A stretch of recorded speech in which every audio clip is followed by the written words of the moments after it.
strabismus. You got exotropia, esotropia, hypertropia, hypotropia. You have a left or a right. And then Mine's been like shaking when I'm asleep or waking up, and that's nystagmus. Name the zones of the Hello, open everyone. sea. How's it going? Welcome to our stream tonight. Chaos? Yeah. Well, it's not chaos yet. We have one chaos monkey that is not here at the moment, so until Galil gets on, then we have one less source of chaos to work with, you know? There's some mild tumult. Oh, yeah, no, I know. The guy on the bottom left is a bit cut off. Yeah, I don't know why Renan doesn't like to show more than his neck and the tops of his shoulders. I wonder why. That's just how he operates. Oh, look at him. There he goes. No, I'm like, this is not a mistake. It is not your computer. You do not have to fix your television set. Do not adjust your television. That's just the way he is. Things will never be the same. The run-on torso will not be televised. Yes. All right. Well, looks like Galil is about to jump on, so we are ready to roll. Thank you everybody for joining us once again on this Tuesday night. We have some pretty exciting things coming up. Now that we are in a new place, and well, new old place. It's been a while, and for some of you, it's basically new. So, we'll deal with that when we get there. But in the meantime, we'll go ahead and start with our little intro, and then we'll jump right on in to tonight's episode of Game of Santos.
Whoa. My bad. That was weird. Sorry, you saw the Picasso mode. How puzzling. Picasso mode. So artistic. Well done. Puzzling mode it is. Oh, geez. Okay. Well, while we await Galil to get in there, I was going to say definitely technical difficulties. Oh no, if we're starting already, hello Oid, it's Oid. If we're starting already with English and not working, this is going to be a very long night, but that's okay. I should have done my tongue exercises beforehand. That's what he said. But and that's the only one. That's it. That's all I'm gonna do. All right. All right, so It is Mac. Last we left off on Game of Santos, the Brigade of 8 has made their way to Atet via a Harper I was gonna say telegraph. Oh no, this is not good. Armored teleportation circle. They telegraphed their way to a tet, y'all. Beep, beep, beep, beep. Via Morse code, dude. That's the new way of teleportation now. We're just gonna Morse code you people over. It's just like beep, beep, beep, beep, beep, beep. Just feels Anyway. like you're being like Code of the weirdly universe. stretched in like pulses. Right? Like, Mike "Meh." T. Yeah. Moving Exactly. seconds. So you guys have arrived in the city of Atet after having freed the city of Silvery Moon from its Thayan occupation. You guys defeated Amaranth, although she also partially blew herself up, but mostly defeated Amaranth. Have found a couple of mysteries that need solving and questions, and just kind of needed to get away for a little bit. Brought you back to the city of Atet. The city of Atet, for those of you who are not familiar with it, is a city that was once part of the ancient mage nation of Netheril. That had, after the spell plague, crashed into the Anorak Desert, but is now reborn as the city of Atet. The Mythal, an ancient, powerful elven artifact, was used to raise the city once again back up into the heavens, and has been used as the base of operations for those who are working against the Thayan Empire and the Red Mages. Currently, you guys are standing on a tall parapet, basically overlooking the city of Atet, as the night sky glistens with stars and moonlight above you. You can see to the edges of the city, probably, I would say the city itself runs probably about 2 miles long and about maybe like a mile wide. And you can see along outside that range a vast sea of stars, a vast sea of water, and a vast sea of sea. Oh no! Oh There's no! so much sea. There is so much sea to see. And in the distance, you can see a couple of scatterings of like little islands, and even further beyond that in the horizon, the dark mass shapes of some mountains off in the distance. Currently, the spectral visage that is Atet, a almost ghost-like apparition that is only visible from her midsection up at this point, stands before you and gestures out into the surrounding city. You can see just outside the walled gates of the center of the city, what was once a mage school. Several of the buildings in the close vicinity have lights, burning torches, or some sort of firelight coming from within the windowed walls of the surrounding neighborhoods. Not expansive by any means, but you can see a scattering here and there where it looks like little clumps where possibly people have taken into, being a group. What was once the far, we'll say this just for like directional wise, the far south part of the city that you guys remember had once been the dock area that had housed the sand pirates. You can see that area too is lit up with lights, with a couple of new buildings that seem to have been erected in that general direction. We now have Adam joining us. Yay! Yay. So let's get him in here. As soon as he pops in, then we're gonna go all Picasso again. There we go. Yay! Yeah! We got most of the crew on here now. Whoop. Oh no, you know what I keep forgetting every week is to get that freaking bat the bat signal. Oh my god. That needs to be that needs to be our transition from now on. Signal. But I think we'll only use it for like, the stream break and stuff, not for whenever we have to adjust things. We should do a poll to see. Will Aaron remember to add that for? Oh, rude. I know the answer to that one already. Okay. So as you guys stand here with this glorious scene out in front of you, what are you guys doing? I turn to a Tet and ask, where's Brazel? Brazel? Brazel, I believe, is still inside the city, probably asleep, I would imagine. Oh. Will you let him know I'll be there shortly to get my keys? Oh, to your room. Mm-hmm. I can see if I can rouse him. Okay, thank you. Of course. And I'll look to the others. Y'all good?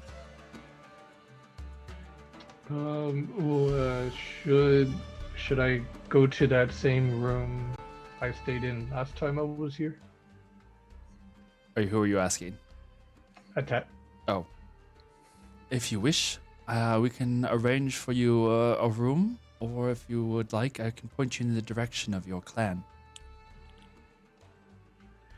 I think it would be better if I see them tomorrow, early. I think I'd like to freshen up first. As you wish. Hmm. Then Also, he's really excited. I don't know if you can tell, but he's really excited. I would imagine, probably. She nods. It's like, I will take care of rooms for you. I'm unfamiliar with your new guest. Do you have a preference in where you would like to stay? We have plenty of rooms available if you so desire, or if you are going to be staying with, and she kind of gestures to the rest of your party. Well, for my people, a bed has a very singular purpose. If you have anywhere up high, I'd love to take a look out there. There are plenty of tall locations, and she kind of looks back at the cathedral-like structure of the school that you guys just walked out of. Incidentally, there is one large tower that is massive and sticks straight up down the center. And it almost kind of gives you the vibe of our modern day traffic controller towers. You can see that as it just towers all the way to the top, it has a larger glass-like dome that sits on top, and you can see some faint light coming from there. But there are also several tall spires. She points to one section, one particularly tall section that you can see. It looks like a balcony area. She goes, that section over there is unfortunately spoken for at the moment, but if you... She kind of gestures out to the rest of the city. The rest of the city is at your disposal, whatever you would like. She points at what looks like a collection of smaller towers on the outside of the city. You can see that there is a little bit of a glow coming from beneath them, and all along these ruined towers, there looks like there are vines and also maybe even a couple of tree tops that are sticking up from them. She goes, there amongst the grove represents some of the old ruined towers of the city. They are the next tallest spots outside of the school itself. But as I said, you have free reign. I will alert the security forces. Much appreciated. What would be the nearest tower to the quarters of my friends? As I recall, she points down at a couple of avenues that are close by the main gates above where you stand, or below where you stand. She goes there, and she points over at an abode. I believe that is Galil's chosen destination. Saunders, and she points not too far from there, is over in that way. As for Lady Iskra and Sol, they have not chosen a location as of yet. So it Not is permanent anyway. perfectly all right. If you wish to stay somewhere high, I can try and arrange something for you to be comfortable. Well, Renan, I do live in a two-story home with a small terrace that is at the top. So if you want to, you can spend the night there, or any of you who want to stay there as well. Oh shit! Wait, don't fly here yet. I'm gonna whistle really loud, so that way I call Farah over here. Okay. The High Crow's Sphinx, or however the fuck you say it. So this really loud, piercing whistle monstrosity. echoes across the cityscape, and you hear, but probably a couple of seconds later, this shrieking, monstrous roar of a cry as from the city directly in front of you guys, you see this black, ominous-looking shape as this beast of a griffin-like creature flies up towards you guys. Probably the size now of a medium to large size bear. This griffin-like beast has black feathers and almost a vulture-like head on it. It's kind of terrifying, but it comes up, and as it flies, like swoops in a circle around you guys, letting out this other piercing cry out into the night sky. It lands on the wall not too far away from where you guys are at, and kind of like clambers with these large talon hands up to the parapet where you guys are at. And Renan's just kind of staring at it like, pretty bird. Galil, is this your friend? Let's see. Oh yeah, I raised it from a baby. You I mean go you up- stole it? No. I go up to it and start. I was like, I know I have it around here somewhere. Renan walks up kind of near you, like, may I? There you go. Something like that, but you can't tell for size-wise how big it is, but that's about the size. That's about what it looks So like. that's pretty. Yeah. I like it. I go up to it to pet it if it lets me. Make an animal handling check. Okay. Got this. I want to see this. I want to see this so bad. I need to make one too. Okay. Oh my gosh. It's Draco and, it's all over again. Touch it! I'm not healing anybody. That's all I'm saying. 21. 21. Is there anything that? Oh, there it is. Found it. We're Oh good. boy. We're good. Watch Is me. there anything that can reasonable- take I a get a 1 on a reasonable dice and make bonus. it not a 1? Modded 20. Modded 20. Okay. Then yeah, it looks to Galil almost as if for approval. At Go first. ahead. But then it kind of lowers its head a little bit and allows you to give it scritches. Yay, all the scratchies.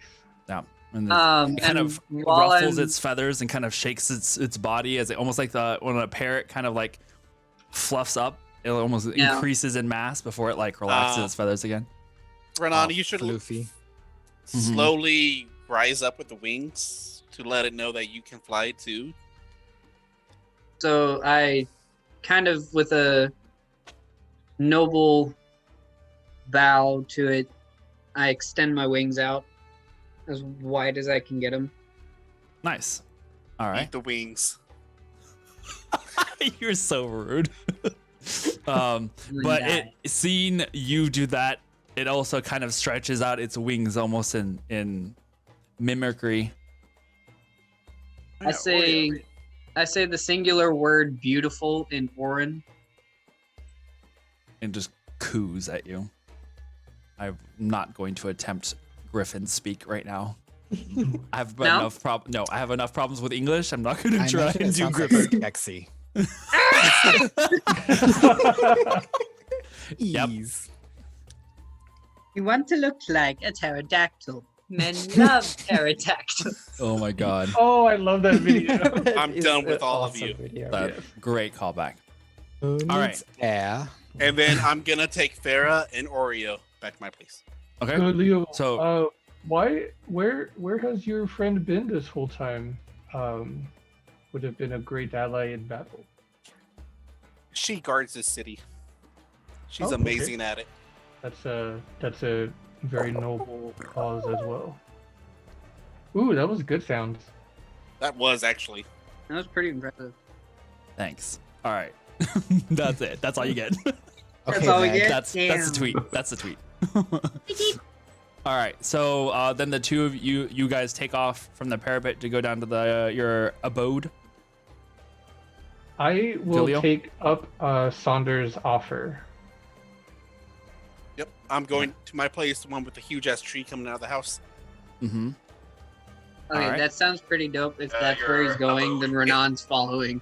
It has a platform up there, so Farah and Oreo can sit up there. Oh, the net roosting buddies. You have roosting buddies now. Yay! Yay. Okay. I'm going to Your wake up roommates, you Brazzle have roofmates. in the middle of the night. Oh, Alright, Iskra, I'll hold roommates, on yeah. to the bedding until we get back. Definitely. They'll do better on the reclaimer.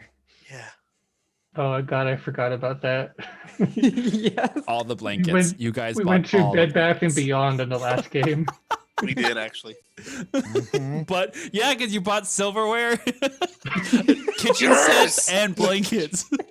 Wooden cups. Oh no! I It's bought true. a skillet. And a skillet. Yeah, you had that coupon for Bed Bath and Beyond, and you went shopping. All right. I done got a travel guide. We got this shit Oh yeah. down.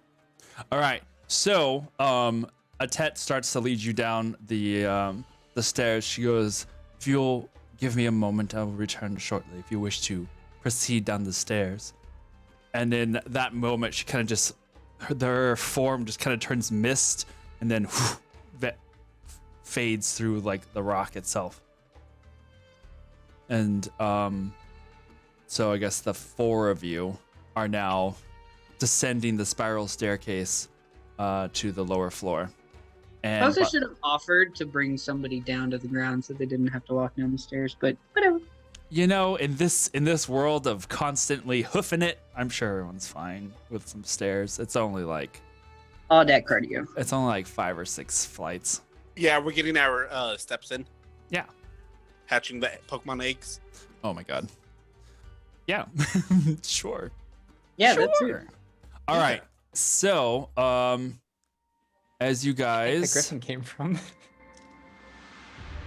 So, as you guys reach that bottom section, it's not but Reaching the like a bottom. moment after you exit the gateway that you see that misty form of Atet reappear in front of you.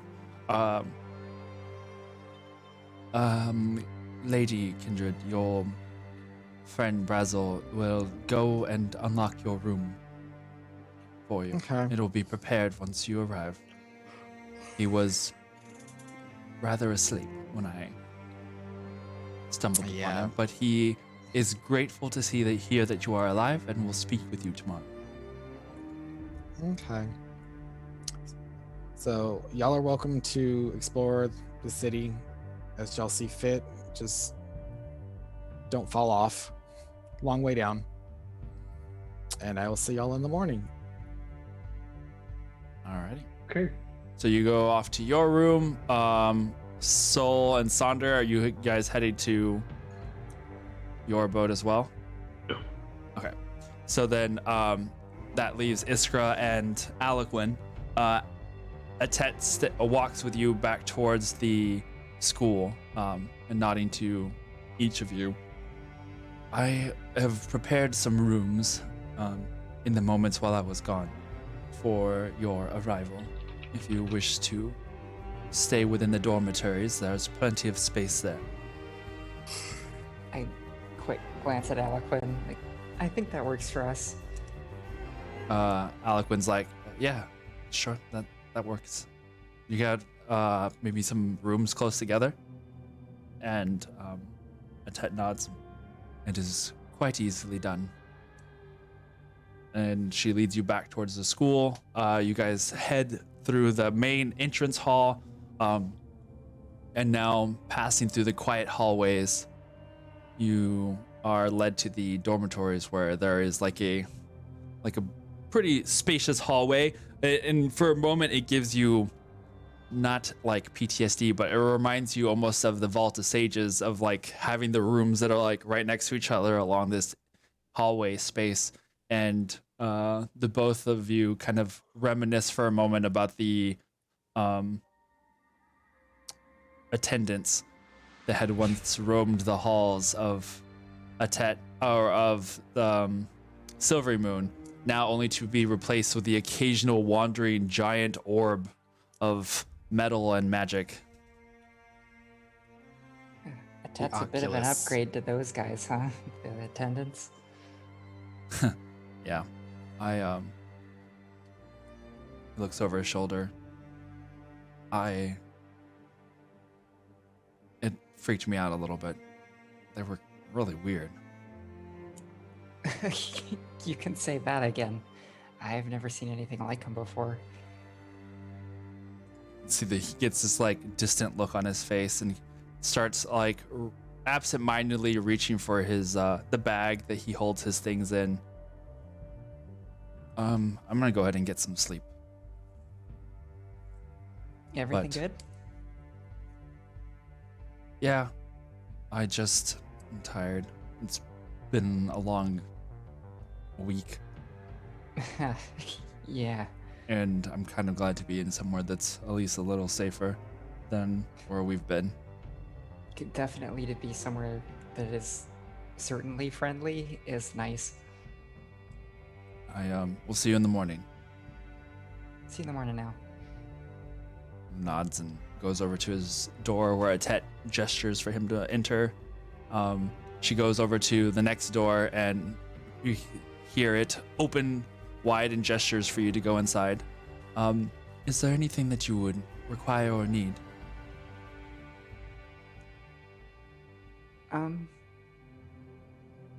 You have any water? Of course. She looks inside the room and she points at this like large pottered, like what's not pottery? Decanter. No, it's a pottery. It's I cannot think of the right word though. Vase. Yeah, but it's almost like a potted plant kind of pot. There's a word for that kind of material, and I cannot think of. Terracotta. Terracotta. Yeah, it's kind of like that. So it's almost like a Decoupage. terracotta jug. Yeah, Adobe. yeah, something. It's like Ceramic? Terracotta. Yeah, it's like Ceramic. Yeah. ceramic or terracotta. It's brown. Okay, it's brown and it's large and it looks like, and you can see condensation falling on the outside. Everyone's like, earn craft clay. Dang it! I'll take clay for 500, please. Jug. Yeah. So basically that. As it sits there, you can see the condensation coming off of it. Do you require more? No, you planned ahead. Thank you very much, Atet. Of course. If you, I do not know if you recall, but the facilities, and she points down the hallway at the end, you can see, there is there if you wish to relax. There are plenty of water for hot baths and things. Whatever Thank you you. require, it will be ready. And even if we do not have it already, it will be made ready. I think maybe I'm headed straight there now that you point them out. Thank you. Of course. If you need anything, feel free to call. You know it, Atet. She takes a stand back and then with a slight bow, just vanishes. That's such a cool trick. Yeah, I go ahead and head to the baths after I put my stuff down in the room. Of course. After And getting maybe kind grab a of towel. getting settled, yeah. It's like going off to the spa at the hotel, throw the towel over your shoulders, you got your flip-flops on, you're all ready to go. Got a good book. Yeah, of course. Yeah, you find that the somewhat magically enchanted automated systems that have been in place there have plenty of space, very like Roman bath kind of style. There's some like sunken in pools of already steaming water, and you have yourself a very finely relaxing hot water bath. I splash it and think to myself, or say out loud, I'm getting spoiled. How many baths has this been in a week? Yeah. And then just sit back. And relax. Mhm. All right. Galil and Renan. Upon reaching the house, you can see that it is not a complete disaster, but it doesn't look like anybody's been here to do anything other than take care of occasional The pet garden messes. shits. Yes, in the garden. And it does look like it's been tended to. The garden has grown. It is quite nice. In fact, there are some sections of it that have already overgrown its boundaries and have started like creeping up walls. The tree that's there with the roost looks like it's been well tended and grown rapidly fast, considering the amount of time that you've been away, which has literally been like a week. But it looks like it has been magically enhanced to have grown and give shade to the building as a whole. It's a very comfy spot. If you want to Jesus. describe to Renan whatever he sees once he arrives.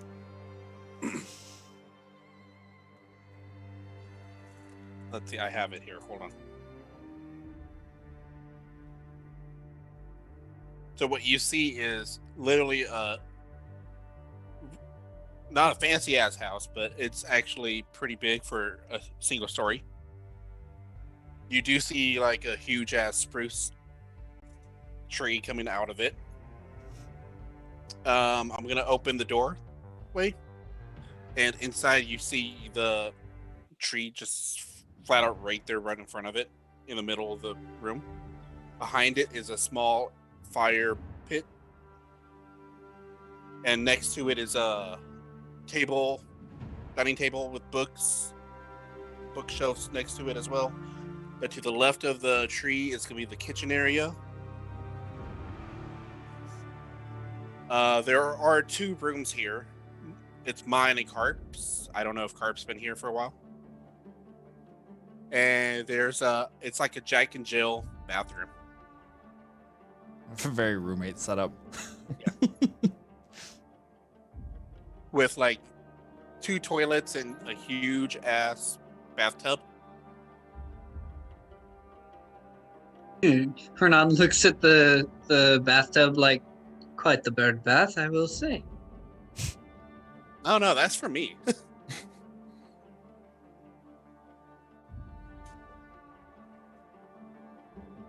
Well, for starters, I promise not to fall through your roof in a ball of lightning, if that'll help. I know. Don't destroy that tree either. Or else I would definitely cut off those wings. Hope you have home insurance. Dum dum. Farmers. Dum dum dum dum dum.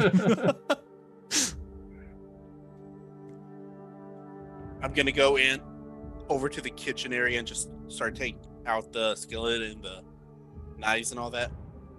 Mm-hmm. I will be admiring the architecture before going up the tree. Okay. Sounds good.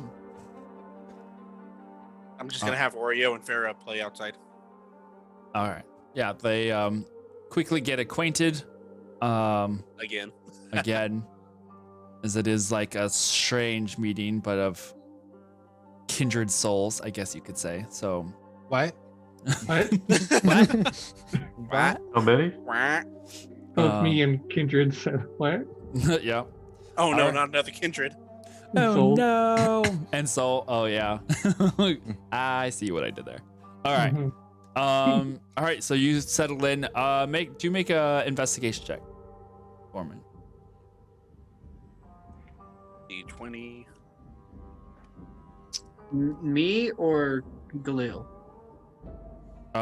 Whoever. 13 plus Goldilocks, somebody's been here. 14. Okay. Looking to the kitchen is definitely sparse and not really stocked with food. Kind of getting that vibe that he probably hasn't been here. You go over to his room, and indeed it is dark and doesn't look used. The bed is made and doesn't look like it's been disturbed in a little while. It doesn't look dusty or dirty, but it definitely looks like no one's been staying in here. And with that, I'm going to go on full-on dad mode and abuse my oracle powers. Who messed with the thermostat? Who touched this? I'm just going to close my eyes and focus and try to see if I can reach Carp mentally. You focus your mind. Make a charisma roll for me. Ha!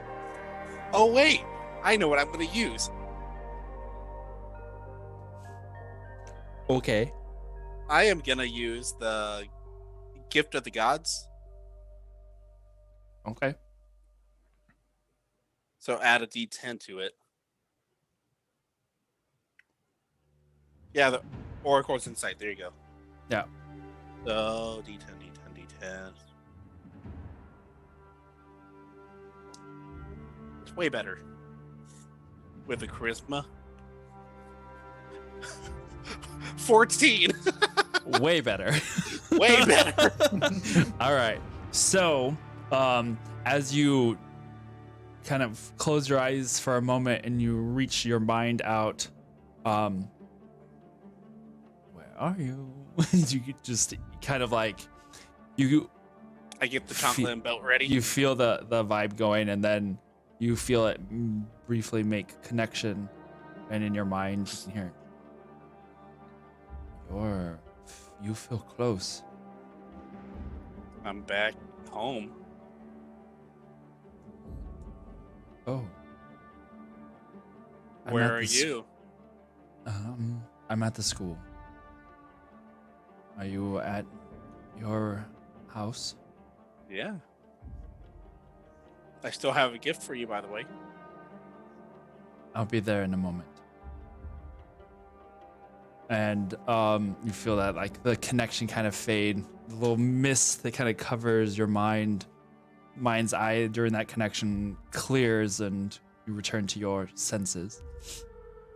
Sonder and Soul, as you finally reach your abode, you can see that you're same with Galil's, like all the little things that you had planted and kind of kept for yourself have been tended to and cared for in your absence. Because even though, like, I feel like it's been so long since you've been here, but it's been a week. So you know the person you paid to water your plants while you were gone. So many plants. Oof. Yeah, everything looks like it's been growing a lot faster than anticipated, I guess. Feel free But if to you go ahead make and yourself at home. describe to Soul what your place looks like. This is my house here, with the big olive tree in the front. I'm gonna open the gate. There's a rosemary bushes around, if you ever need. They smell amazing, so that's why I put them here. Yes, they do. Go and open the door. To the right is a study, different things I've been working on. And in there you see different books,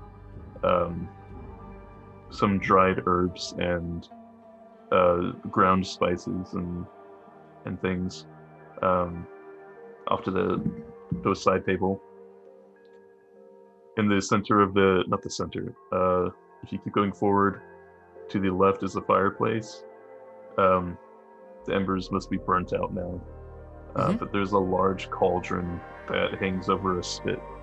And along forward that is a table for 5 people or so, with chairs set up. Right in the center of the house is the kitchen, and then a cupboard off to the side.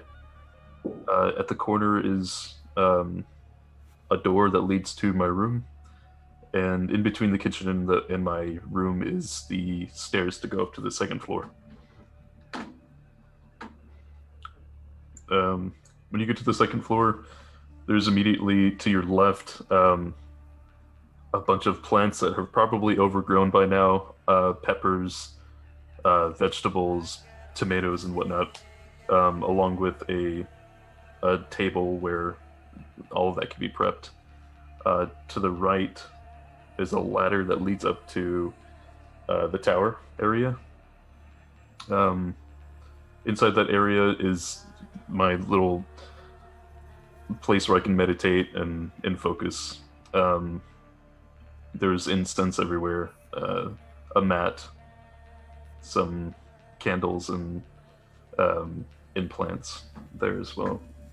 If you keep going forward, on the lower floor, there's a table outside with some lounge chairs. There are these dummies that you can like hit and practice with, and then just above that is a very small pool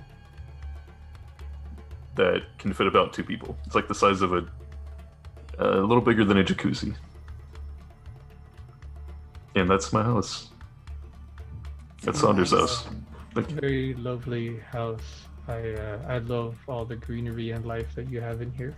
I'm gonna pick one of the peppers and like it's a bell pepper, and I'll just bite it, break it in half, and like give half of it to Soul. It's very delicious. And Soul, you definitely recognize the work of druid magic in making sure that this is grown so verdant and fruitful. I could thank Brazil for this. Aaron, is he the guy that I met the first night when I stayed in the tent? That had the big garden in the middle? Mm-hmm. That's I think so. the one. Yeah. Okay. Yeah, the attractive man who can use and control wood. Yes. He is also a druid, yeah. I imagine he's the one who's been tending to my garden since. I'll have to thank him for it later. But yeah, feel free to eat, drink, and sleep where you want. I'm gonna go up to my tower area and meditate. Okay. As I'm climbing the stairs, I'll look down. If you want to join, feel free to. I would like that a lot. Thank you. And I'll keep climbing up. And climb up into the open space and kind of have this nice view of the surrounding neighborhood. A couple of the neighboring houses you can see have like low lit candles or some sort of lanterns coming from inside. A lot different than the dark abandoned city that you had last seen it. A lot of the neighboring houses directly around the outskirts of this school look as though they have been remodeled or refreshed. Some of the paint on the outsides of the Adobe style walls have been, painted white once again. You can see some like designs of various cultural references, I guess you could say, have been put on some of these places. You can see that there is definitely a sense of starting life in this city, and a nice dim but still visible glow of light coming from just the school and the immediate environs around it. It's not like bright city lights kind of thing, but it does have this very warm glow to it. So you guys sit back to back and just kind of relax and meditate and take in this crisp, cool ocean or water side air, I should say. All right. That's amazing. I want to be there in real life. Yeah. Sunder lights some incense and starts chanting different mantras. All right. Galil. Kindred. Upon reaching your room, you do find the door is unlocked when you open it, and you see there your keys on the table that is closest to the door. take them and just put them in my robes and look around and just. It's good to be home. I just kind of sit at the little table in my study area and just blank out for a few minutes, and then just You go two also over- see that your the regular plants that you had planted have grown exponentially. The Fey ones, however, seem to not have grown at all. like they were kept in check. Yeah, they're still alive and stuff. It just doesn't look like they have been able to grow as big or as fruitful as Okay, the normal plants. because I know we spoke with Brazel about not letting them get out of control. Mm-hmm. Okay, so yeah, after some time, I'll just go check on them and see if there's anything to harvest out of them. Because it's been about a week. Yeah. You can see that there are some buds growing of maybe some possible harvestable things, but nothing that looks like immediately harvestable. Okay. And what time is it during the night? At this point, I mean, it's hard to tell because of where the distance traveled. You know that it was getting to nightfall, or it was already nightfall whenever you left Silvery Moon, and depending on your location within the Sea of Fallen Stars, it just kind of depends. But you're assuming it's definitely after midnight. Okay.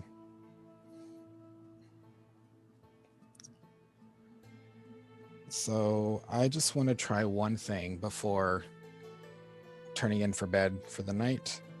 Okay. I'm gonna turn out all the lights in my room, go back to my center table, and just kind of put my crystal ball back on its little pedestal. Okay. Non-detection. And I want to try to scry on Amaranth and just see if she's made it back into a body yet. Okay.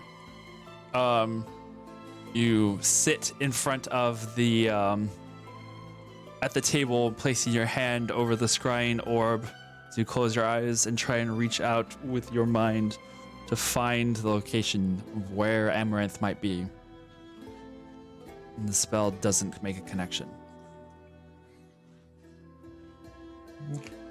Slight sigh of relief and just be like, okay, I'll take that as a good sign. And then I will just kind of make sure my door is locked and then turn in for the night and sleep very comfy in my own bed and blankets and all that stuff. Okay. All right. All right. So, anything else before we close out for the night? Anyone wants to do anything? I think. Besides yell at Carmen. Oh yes. Thank you for reminding me. I forgot about that. So You're it grounded. does. It does take a moment, but a couple minutes pass, and you hear the door open to the front space, and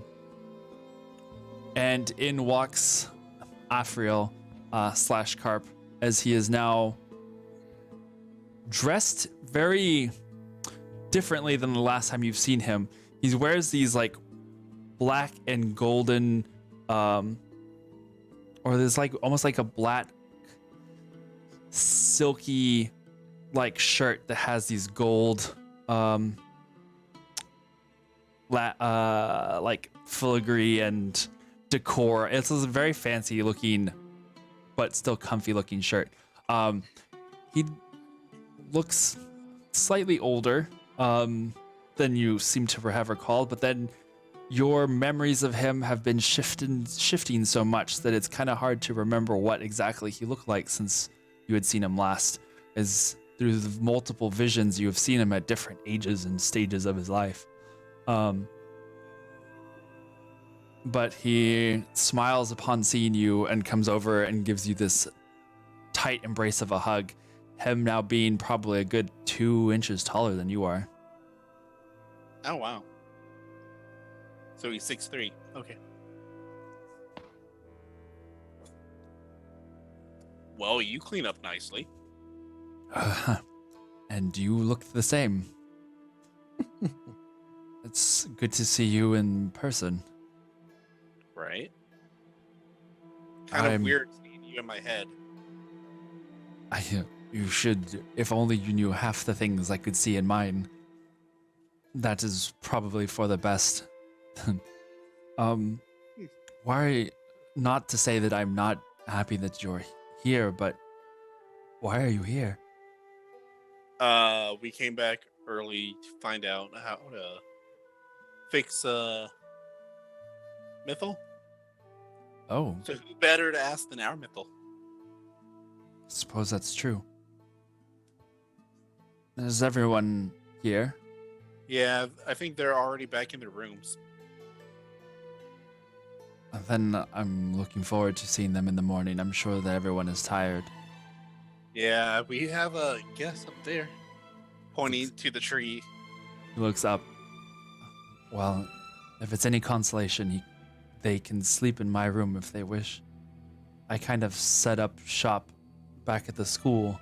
He looks back in the direction to the school. Kind of figured. Open the pantry cabinets. Well, there was nobody here to feed except for... Yeah, let me tell.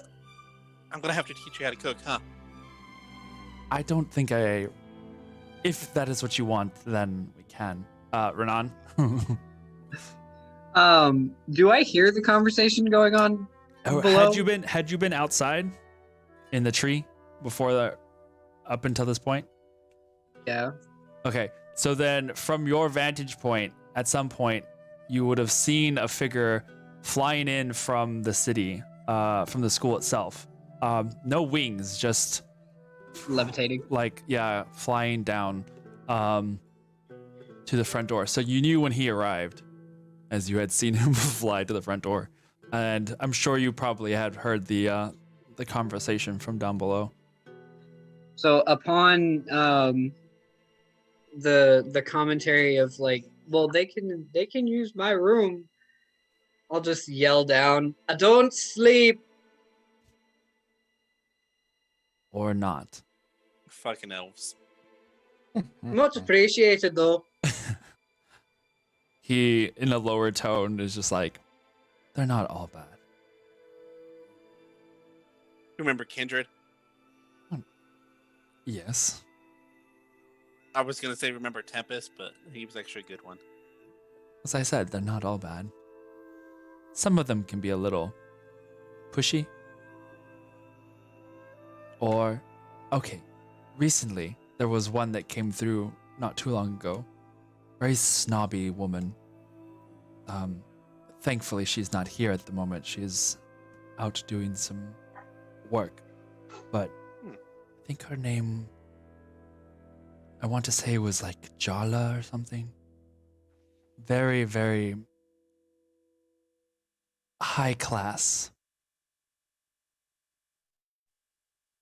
Definitely put some work into the patience of those here at the school, but not all elves are like that.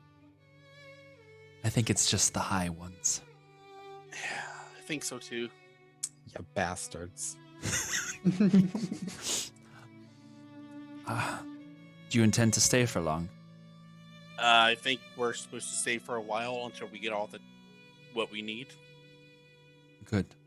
And I'm gonna pull into my bag and pull out the handmade blanket that Salvador made me to give to Cart. Oh, wow. That is rather fancy. Yeah, I was supposed to give it to you last time, but we got busy. Well, I'm glad that you made it back. Where did you get it from? Salvador, actually. Oh. Before all that happened to him. Of course. He's he's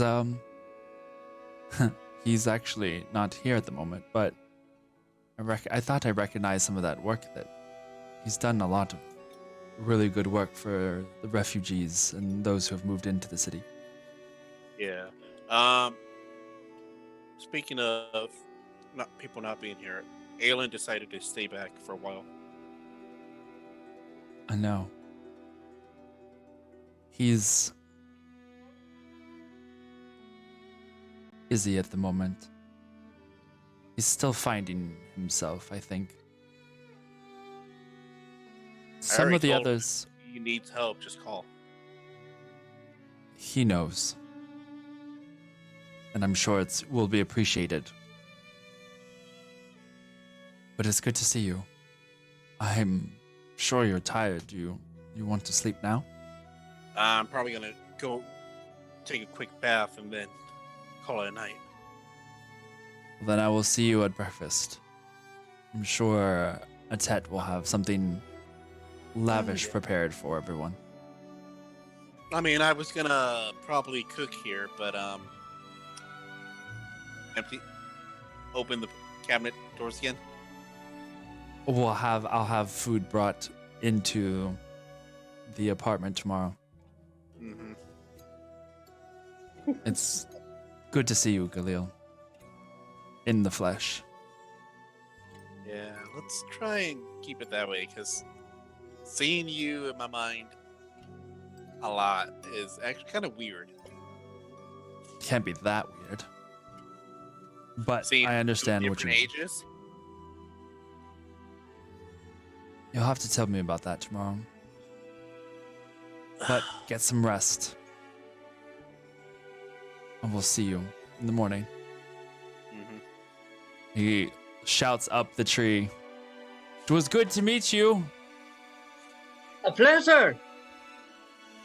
He grabs the blanket and puts it over his shoulders like a little mini cape and walks out the front door. And on that, I'm gonna close the door, rush to my room, close that door, open the bathroom door, and turn on the water just so I can Start to relax.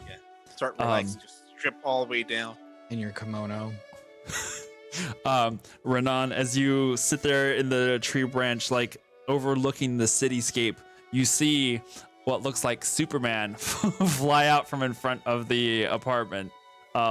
As the figure that flew in now has this fluttering cape that goes behind him as he flies over towards the school once again. I'm just sitting there like,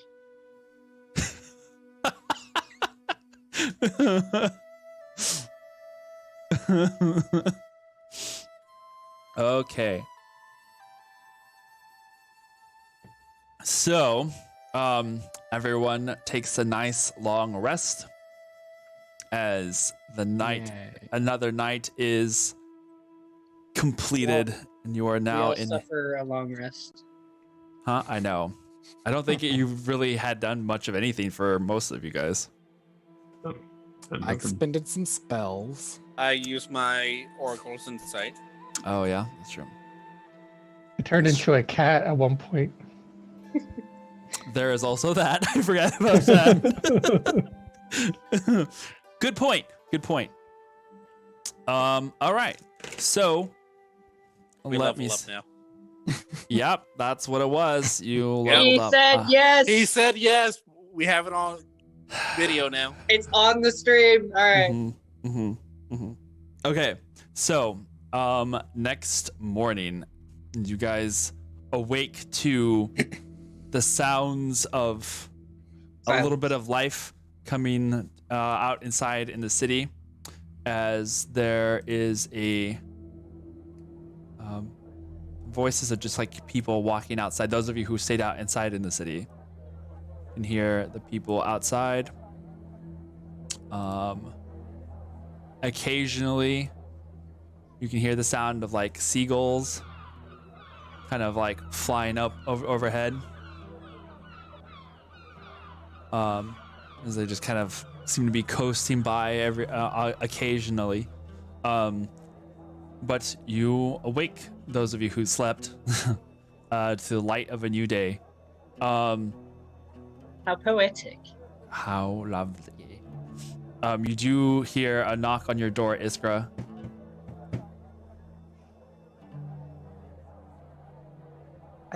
Are there any closets nearby? Yes, there is. There is a closet. But this I sounded like go it to the definitely. closet Gonna go check the closet just in case. just in case. You go and you do check the closet door, kind of half expecting a small orc boy once again, or half orc boy, but there is indeed no one inside. It does seem like it came from the front door, or the main door. Oh, the stream. They got me. It made me crack. Nice. Okay. Nice. Congratulations. The stream gets advantage. Oh, don't tell them that. Yay. Don't be relentless. Okay, I go and open the door. Okay. As you open the door, you see the form of a Tet there with Aliquin behind her. If you wish to join us in the dining room, we have prepared a morning feast for you and your allies. Heroes feast? No. Well, I always like a feast. Sure. This way then. And she leads you down the hallways towards where this dining hall might be. As you're walking, Aliquin kind of like nudges you, as he walks alongside. Sleep well?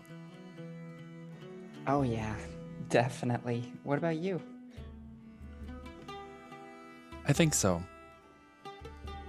Been having these weird dreams lately. Kind of frown.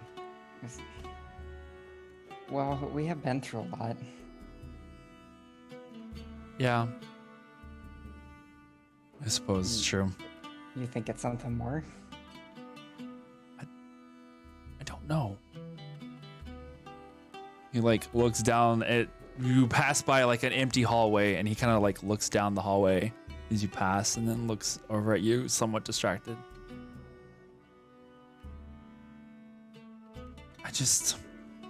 I think it's nothing. It's probably just stress. I mean, our friends have a pretty good collection of allies here. I'm sure if there's something up, we could figure it out. Probably. I think it has something to do with, he kind of like, his hand goes back down to the satchel where he keeps his stuff. I don't know, something just doesn't sit right sometimes. Oh, that creepy book you got there? Okay. Ever since I saw Lazaro, or met Lazaro, I kind of thought I was by myself with these things. And now, I don't know. I feel like there's a lot more that I did not realize was there. Kind of like a whole other dimension. Okay, yeah, that's fair. Not trying to detract, I sympathize. I'm sure all of this, at least maybe this part, looks a little more familiar. Kind of looking up at these grandiose hallways and pinnacled architecture. I was pretty happy we were coming back to the city. You are eventually led to a smaller dining room than you had expected to find, considering that the last dining room you were in ended in a fight. This one is considerably smaller and slightly more of a private situation. You guys did pass like a more of an open cafeteria style area that did kind of give you the reminiscent vibes of the one that you had seen in the Vault of Sages, but this one is just a private table. And here you see your friends and allies, as well as at the table you see Carp or Afriel seated at the head of the table. He wears now like this it almost looks very like military styled jacket. It has those little like buttons, strap things that go from top to bottom. You know what I'm talking about? But it's still like that very like silky kind of attire. Still the golden, like these golden buttons. It looks very like almost like a general. And he sits there at the head of the table.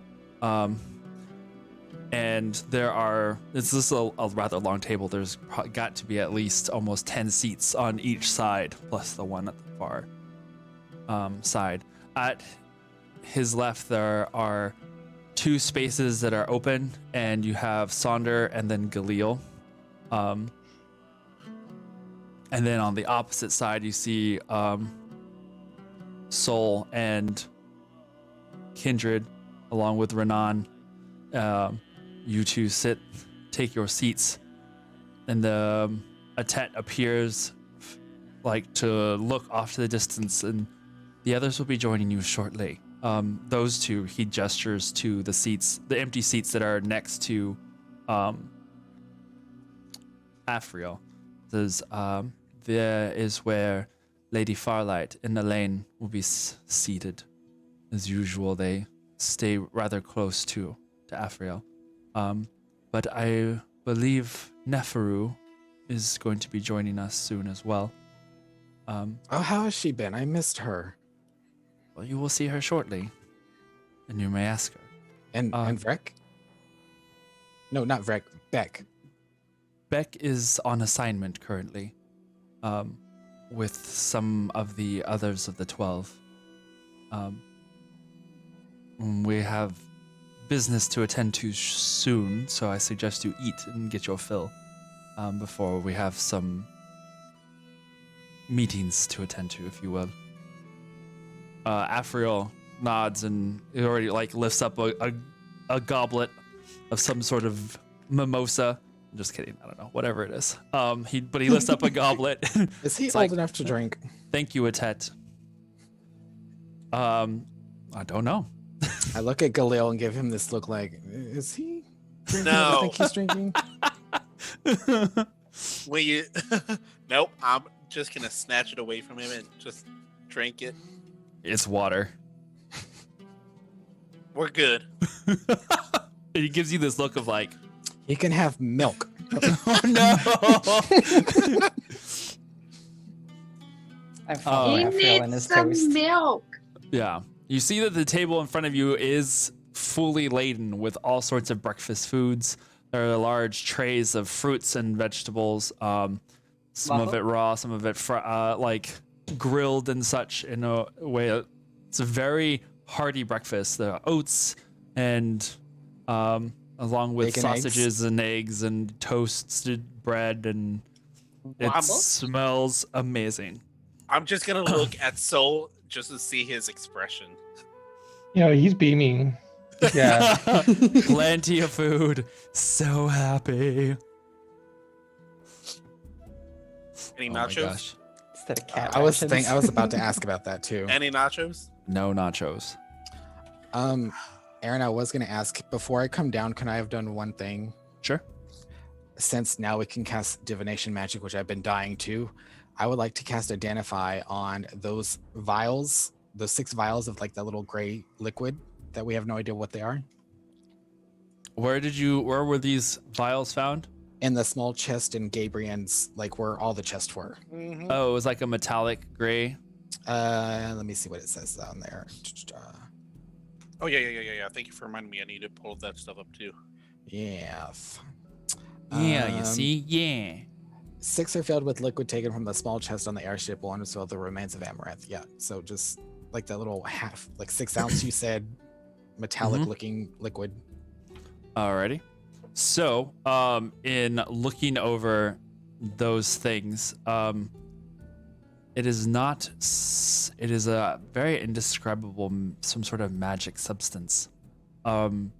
It's got aspects of, I guess it would be evocation, and then another school of magic that you're not familiar with. But you get like an idea of this seems like it would alter something. It's almost metallic in nature and has a sort of magnetism to it. It would require further study. Okay.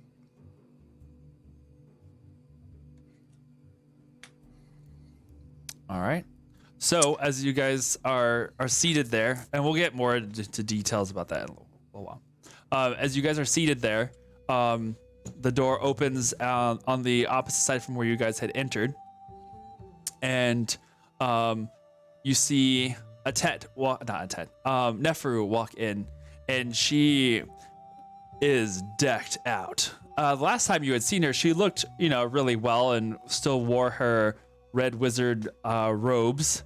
But now it seems like she has changed them in favor of a different style, as she has this black, tight-fitting top that at the very bottom starts changing shades from blacks to purples to at the very bottom's reds. Visage that those of you who are in our Discord probably saw earlier. And once we finish with tonight's stream, there will be a special channel that I have set up that will have like some visual aids to some of the characters and dresses and key elements that I have found that kind of have inspired different things. So if you'll check our Discord after that, I will let you guys know when it is up and available to see. But I think some of you had already seen that particular dress. I was wondering. And she looks over at everybody. Darlings, it's so good to see you again. And she goes over to each of you and just kind of does this like little dainty like mwah, mwah, kiss on the top of everyone's head. And when she gets to Iskra and Sol and Renan, she goes, "Pleasure to meet you. I don't remember if I've had the pleasure of meeting you before." Renan's straight sitting like this, like leaning back to some degree. Atet is... How would I describe Atet? She's very... Atet or Neferu? Neferu. I keep saying Atet. It's Neferu. I'm sorry. Neferu is just very, like... Much? She's a lot. She is Thank Neferu. Fab. Sandra would have gotten up to hug her. Okay, and she would definitely have relished the hug. For being a very dainty-looking woman, she also has a strength to her hug that gives you a little bit of like, oh, okay, she hugs you pretty strongly back. She does have her head completely shaven. Mm-hmm. Like, there is not a single hair on her head. But she wears this like almost like tiara that has little streamers that kind of run down her back. Very ornate, but very, very bougie, I guess if you could say. So as she like greets everybody, she takes a seat and scoots her chair in.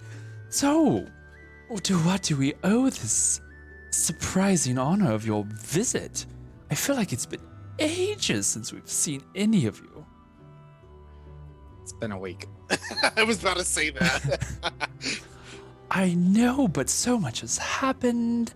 I've heard all sorts of stories about your adventures as well. Congratulations on freeing a city from that empire's rule. Yeah, got the scars to remember it too. I got sure. this, and I pull out Amaranth's Arcane Focus. Oh, what is that? A Lich Lord's Arcane. Well, you have been busy. Good for you. What have you been up to, Neferu? Oh, managing things, doing what I can, providing intelligence, meeting with locals. Oh, there's so much that we've been doing. And it's only been 10 days, as you said. But I'm looking forward to being able to share all these details with you over breakfast. You can see that Afriel at the head of the table is just looking at his plate, kind of just like shaking his head, going, "Oh God." I'm gonna point to Galil under the table and message him and just be like, could you imagine being stuck in a room with her and Beryl? Oh my gosh. And we just give this look like, And I'm gonna be like, here, take a seat next to Carp. Oh, she sits at the edge. She sits like at the edge. She doesn't sit close to Carp. She sits like further down at the end of the line. I insist. Sit right here. Oh, I can't. Yeah.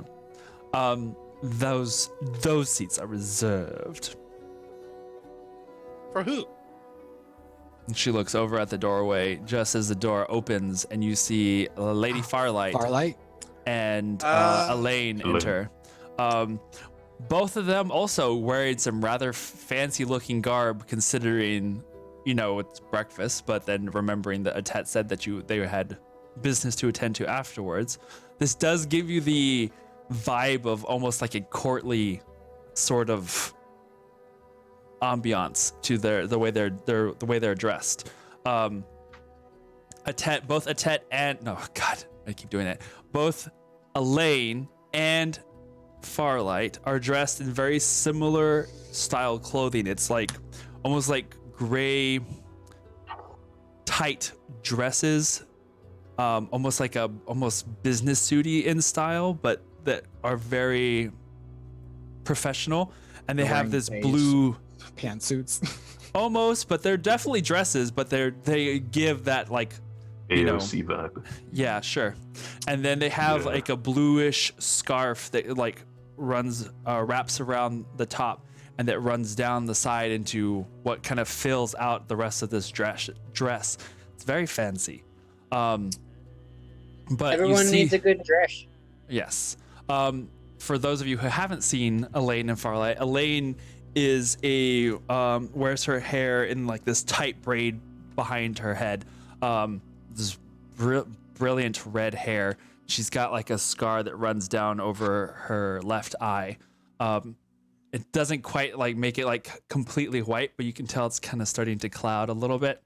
And she walks kind of ahead and to the side of Lady Farlight, and Lady Farlight has her hair straightened and down, hangs down almost like to her midsection at this point, has a golden circlet that kind of ties it back a little bit, but she has very obvious ASMR like halo to her, and this like golden sheen that every time the light touches her, it just like it's almost dazzling, like it's hit some sort of crystalline, like it refracts all over the room, but there's nothing on her that seems to catch that light that would make it do that aside from just her whenever she passes the light that comes through these windows. Elaine, yes. Elaine just kind of smiled. I did it right, and I still questioned myself. Oh man. Elaine kind of just nods at everybody. Oh, well, it's definitely good to see all of you today. We heard that we had some rather important visitors. I definitely wasn't expecting you. I like how they call us visitors when this is our place. Right, when I'm the one who raised the city. I stand up and I go and hug Farlight. Farlight embraces you tightly, and this whole time, Radon, Sol, and Iskra, you do not hear Farlight speak. She doesn't make a sound. She just smiles and gives everybody, warm greetings. Elaine turns to everybody after looking briefly at Farlight. Her ladyship is also very grateful to see you all safe and sound. It's been quite an eventful week, from what I understand. Yes. Since getting to this world, I've been blown up, fallen out of the sky, and nearly imprisoned multiple times. It's been an interesting week. It's This because is of the wings. Renan. And you missed the giants and the forest and the lightning storm. Oh, well, you'll have to tell me all about it. Well, us all about it. Please, let's sit and eat. Got a dragon. You can see Farlight's eyes just kind of go. She looks over at you. What? So, over the course of, we'll say, the next hour or so, they ask for all the details about your adventure over the last week as you guys feast on a morning breakfast, and they are enraptured with your stories. You can see a couple of times that Afriel kind of just like looking into his food just kind of nods as if he had heard these stories before, but is still like the others are loving to hear what you have to say. And with that, we'll go ahead and take our break for the moment since we have a good pausing point. And then we will come back to the next half of this adventure / meal, this brunch with the nobility. So Hey, don't gay brunch. The drag yay. shows. Yeah. We will oh my gosh, bring on the drag queens. Yes. Oh my god. All right, we'll be back in like 10 minutes, guys. Don't go anywhere, and we'll see you in a moment.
my god. Well, we're back. Hey, sweatpants. Hey, we're back.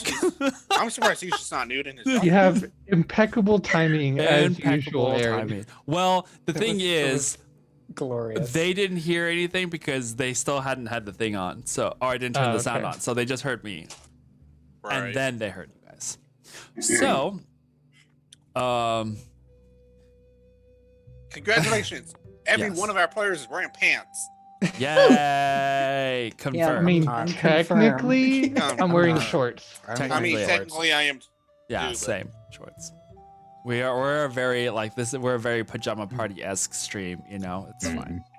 I'm wearing a thong. And I got my cocoa, my hot cocoa. I did wear pajama pants once on tea and cocoa night. Oh, that's Yeah. right. Oh, yeah, we me did. too. Yeah, it was the Actually, night that this was is supposed to the be better like side. onesie night, and then we didn't. Yeah, I got the onesie. It's a I wore a Nobody onesie. else did.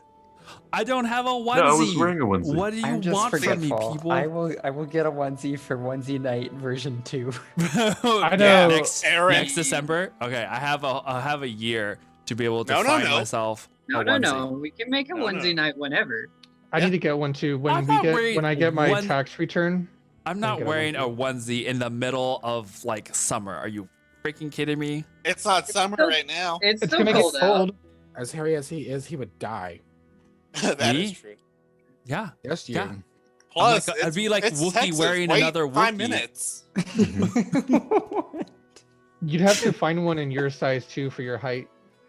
Yeah, exactly. Can you imagine? I don't think they make that in size Gigantor. Anyway, I'm pretty It sure. just won't be closed all the way. You'll just have like a bunch of your chest showing. oh there my. you Great. go. Well, I think Okay. it's just a sweater. Oh, Aaron's OnlyFans. okay. Aaron, No. it's called fan service. Come on. Oh no. No, Wow. no, no. No, no, For the no. community. For the community. Wookiee Do it for the squared. greater good.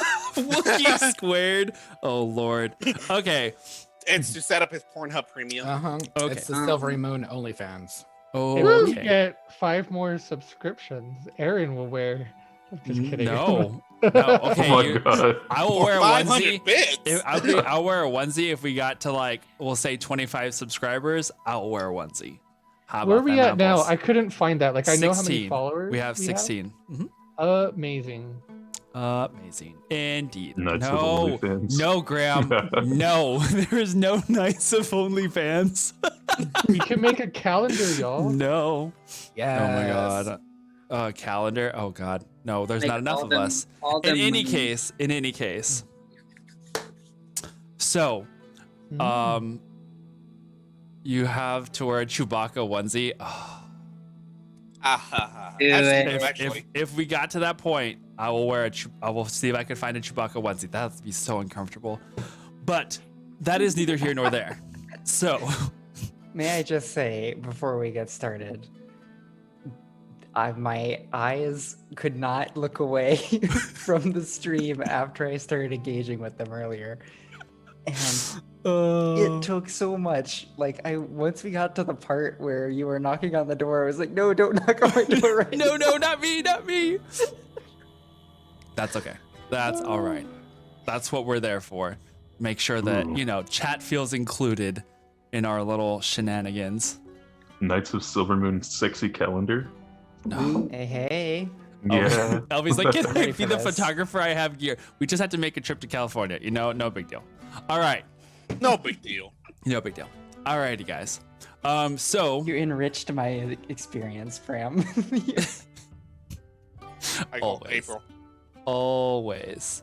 Alrighty. Then we'll go ahead and move on to the next. As you guys, oh lord, it's just gonna go on forever. Knights of Sexy Moon. Yes. As you guys Oh my have goodness. wrapped up the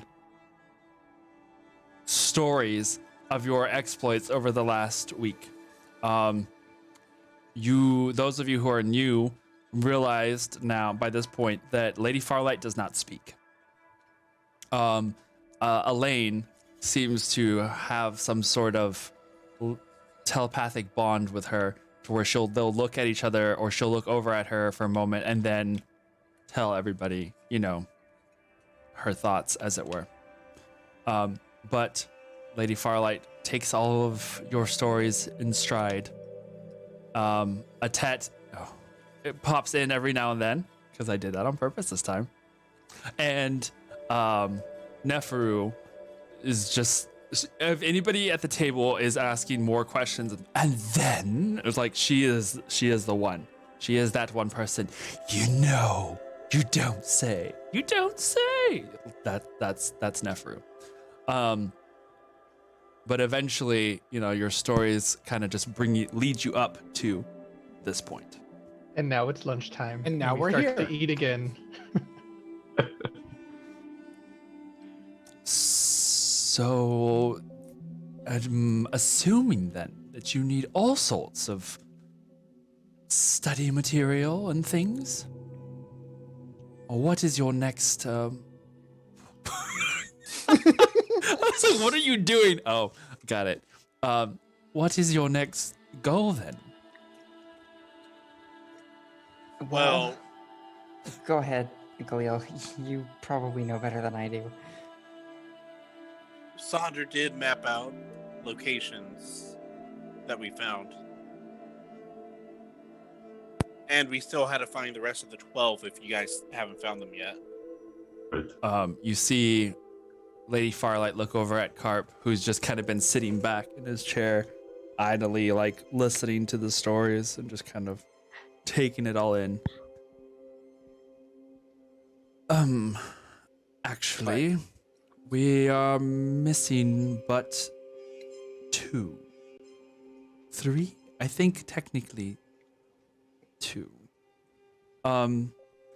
Those that we had with us already have gone out and started the search for the others, and now that we have allied ourselves with the Harpers and a few other factions that we were able to find that were seeking refuge from the Thayan Empire, it's been a little easier to send out the word and look for things. Plus, with he nods towards Lady Farlight, with Farlight's guidance, it was slightly easier to pinpoint over time, and once we had more resources out in the fields, it wasn't nearly as difficult.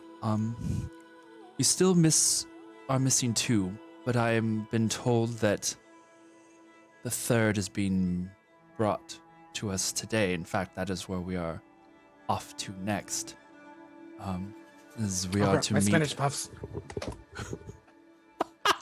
Wait, what?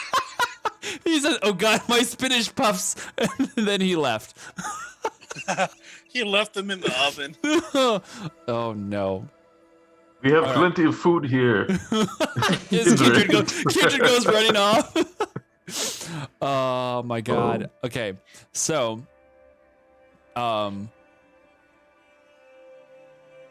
Afriel continues, like, we are going to be meeting with a group that has brought in the 3rd. Slightly different circumstance, I think, than the others, but Hustle. still.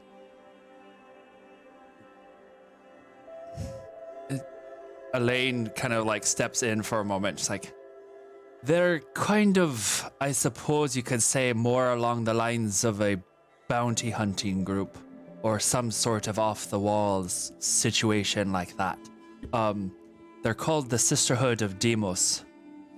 Not really sure who they are, but they sent word to the Harpers that they had found someone that they were looking for, or at least that someone they had come across was looking for the Harpers, and by extension, well, we've been calling him the Angel just to keep, his name from getting out there. But they were looking for the Angel. The person that they're bringing in is allegedly one of the 12, but that remains to be seen. Do you know what they look like? What their power may be? We have spent but few words with them, but the Harper representative from Waterdeep, I think, is bringing them in. They should be arriving within the next few hours or so. I glance at Galil, and then over to Aliquin. And then over to Aliquin. Aliquin and you kind of make a brief like nod and smirk. But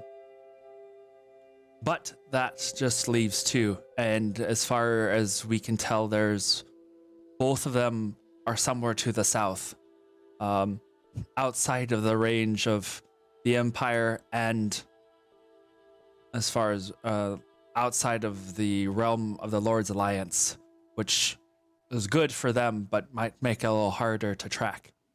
We're still working on it with the Harpers, though they're widespread, and so it shouldn't be as hard to be able to find a place for us to be able to find them with slightly more ease, at least.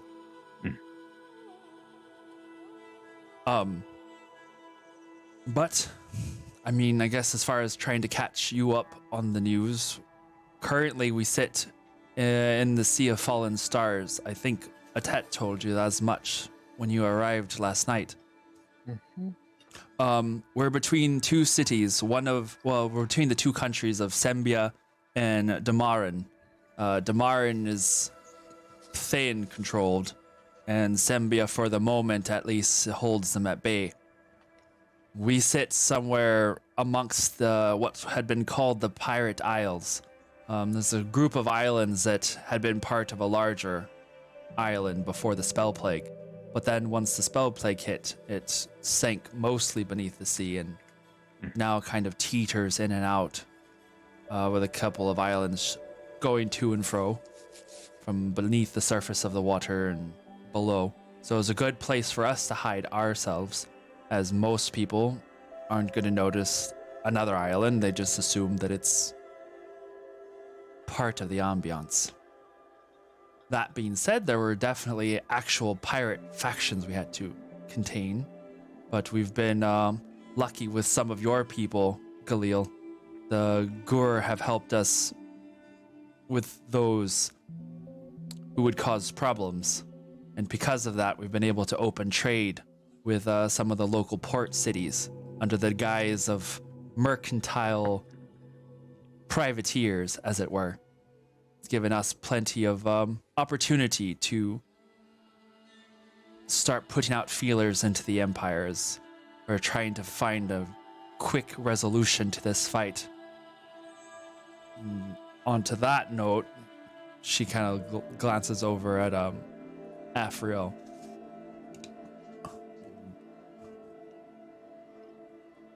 Something tells me that it'll be easier to fight liches if they can't come back. You having had the most recent contact with one, were you able to learn anything about where they might be hiding their phylacteries and such?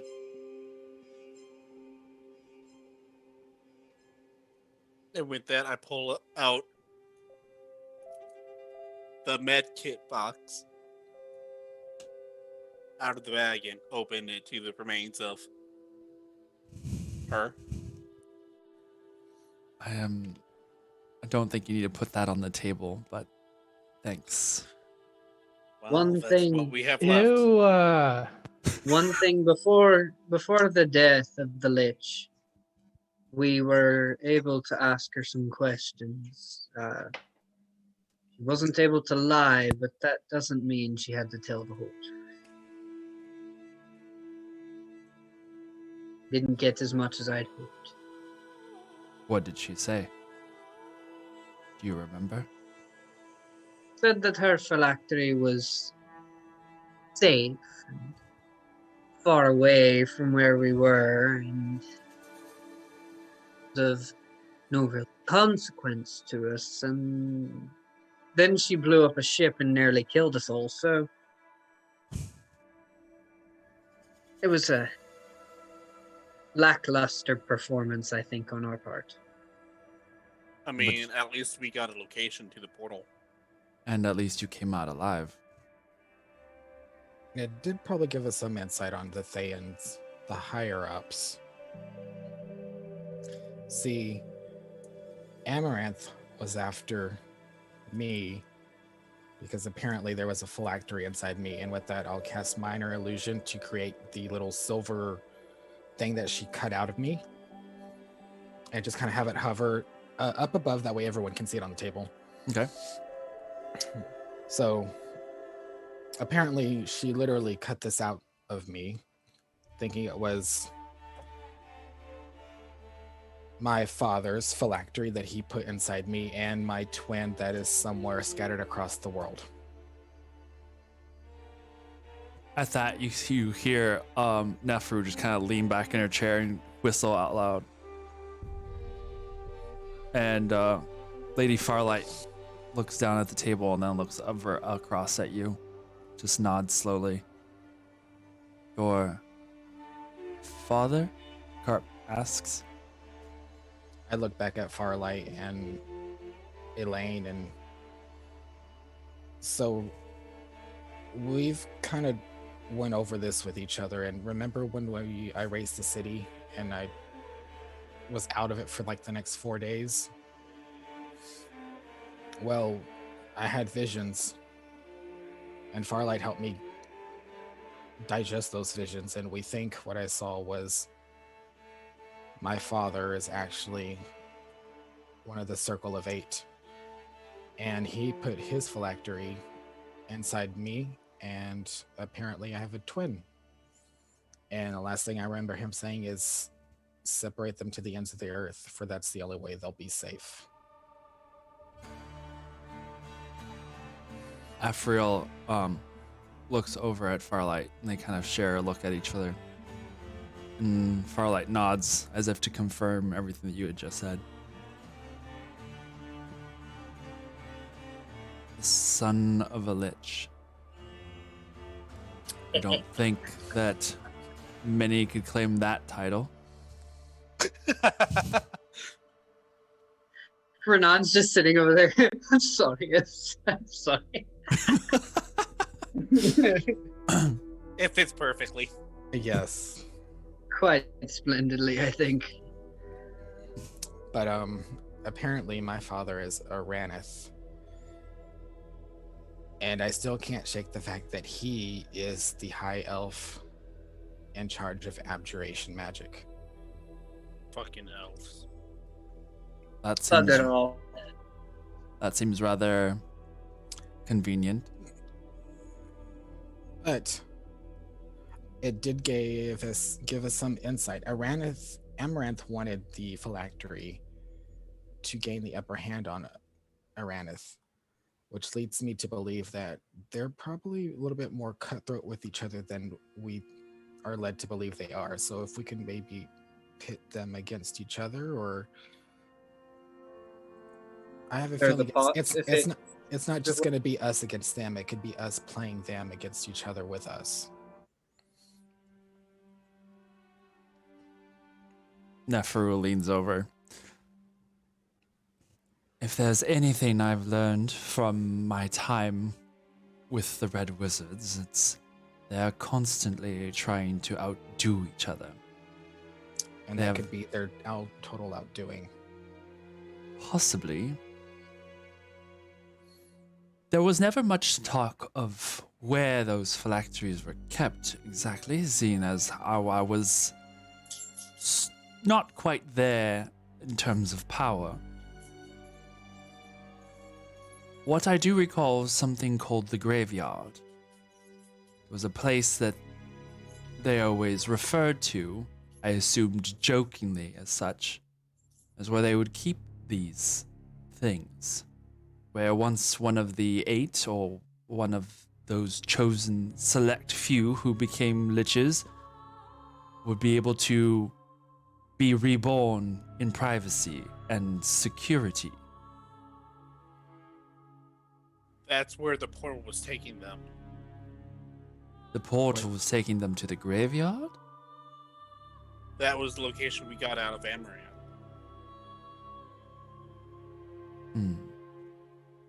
Curious. So wherever this graveyard is, it must have a portal then. I did not think.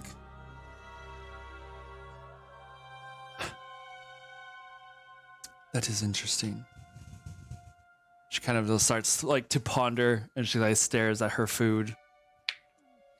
So I was kind of wondering, Nefru, if you know any information or where to get more information on Lich magic and how to definitively destroy a phylactery. You see Carp kind of leans over on the table.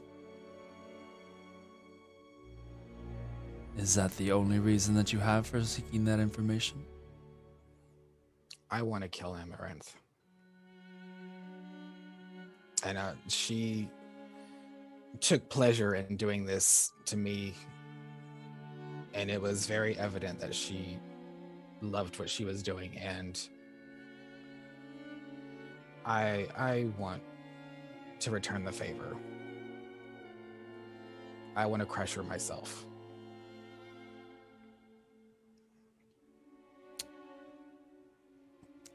Atet, who's kind of just been like popping in every now and then and popping out, has been standing there for a moment. I can tell you, as far as the knowledge that is withheld within this school, there is nothing that retains any sort of leadings towards lichdom. At least nothing within the archives I have access to. Most of the school has some sort of physical library is available, but most of the information I believe that's there is things that I already have within the core of the mythal itself. You're welcome to look. It's not exactly a subject that we have been looking into, but I would be surprised if we were to find something so readily available on something that was considered to be not so good. Well, And I don't think Amaranth's returned to physical form quite yet. Last night I tried scrying on her just to see. I got nothing. So I think we still have some time before she comes back to, who knows, plot and scheme whatever she's got up her sleeve. Atet bites into a strawberry, just very like, just bites it. Usually, you mean as I Nefru? recall, yeah. Oh god, I did it again. Nefru, thank you. Oh man, my brain. Nefru takes the bite and just kind of like shakes her head. As I recall, most of the time, it took them probably a few days before they were able to rematerialize. It just depended on the strength of the soul. If it was but a few days ago, I would venture a guess you might have close to a week or within a week's time before she was able to rematerialize her soul. As far as I know, anyway. I wasn't exactly privy to the secrets of lichdom. It was something that my uncle was quite adamant that I don't learn right away. Her uncle? He was rather... he is a nobleman within the Thayan Empire. Not exactly Red Wizard material, but he was very protective of me. It was part of the reason why I was not inducted into the Red Wizards themselves. I was more of an extremist, I suppose. He liked having a possible weapon at his disposal. I point to Galil and message him like, was her weapon talking them to death? And I just drink to that. Must have been terrible to be used and manipulated like that. You're more than a weapon. Darling, I loved every minute of it. I had no choice but to love every minute of it. It's all I knew. Now that that charm spell or whatever they had on me is broken, I can see how some of the things that we did might have been a little much. Right? I think Verity had the same problem with that.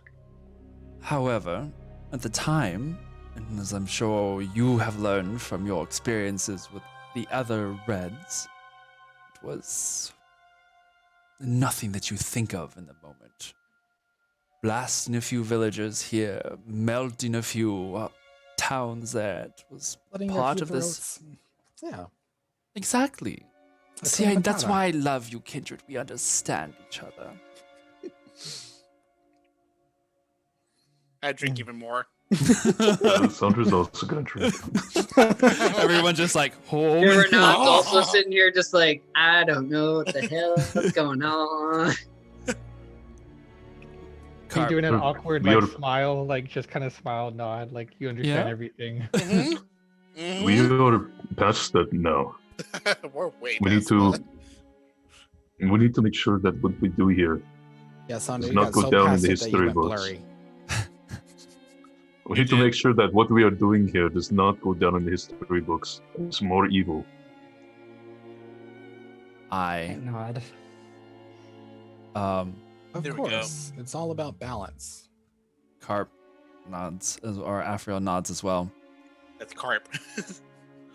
Well, yeah, but he's trying to go more for the Afriel name now. It's not happening. It's carp. It's not Mhm. happening. Sorry. Mhm. Afriel nods, puts his cup down. Well, I believe we have some business to attend to. Where's Rauku and Riku? Oh yeah. Him and Farlight and Elaine kind of look at each other, and Elaine like thinks for a moment. As I recall, I believe they're out on assignment as well, but more so for something of their own. They went looking for more. We heard rumors of some knights of some sort. It seems to tie in a little with the way they do things. So they went going searching for them. From the looks of it, or from the sounds of it, I would wager it's probably along the lines of the Knights of the Living Order that you came across there in Silvery Moon. Right. Now that we Good. know that, we'll try and get in contact with them and let them know that they need to head that way.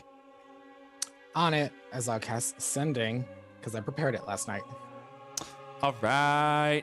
Here we go. Who's gonna do it? No. Let's see. Check it off. Where the hell is it? Okay, there we go. 25. I Our will. dear DM has not participated in the group chat or in the. Which one was first generation? Is Riku, right? Roku, I think, was the first gen. Okay, so I will send a message to him. Or he was an original. Yes. Hi, it's Kindred. Oh no. So, so we may have come across more Warforged, but I'd like for you to be there in case I wake them. How many do I have left?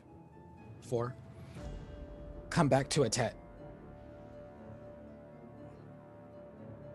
Here, it takes a moment.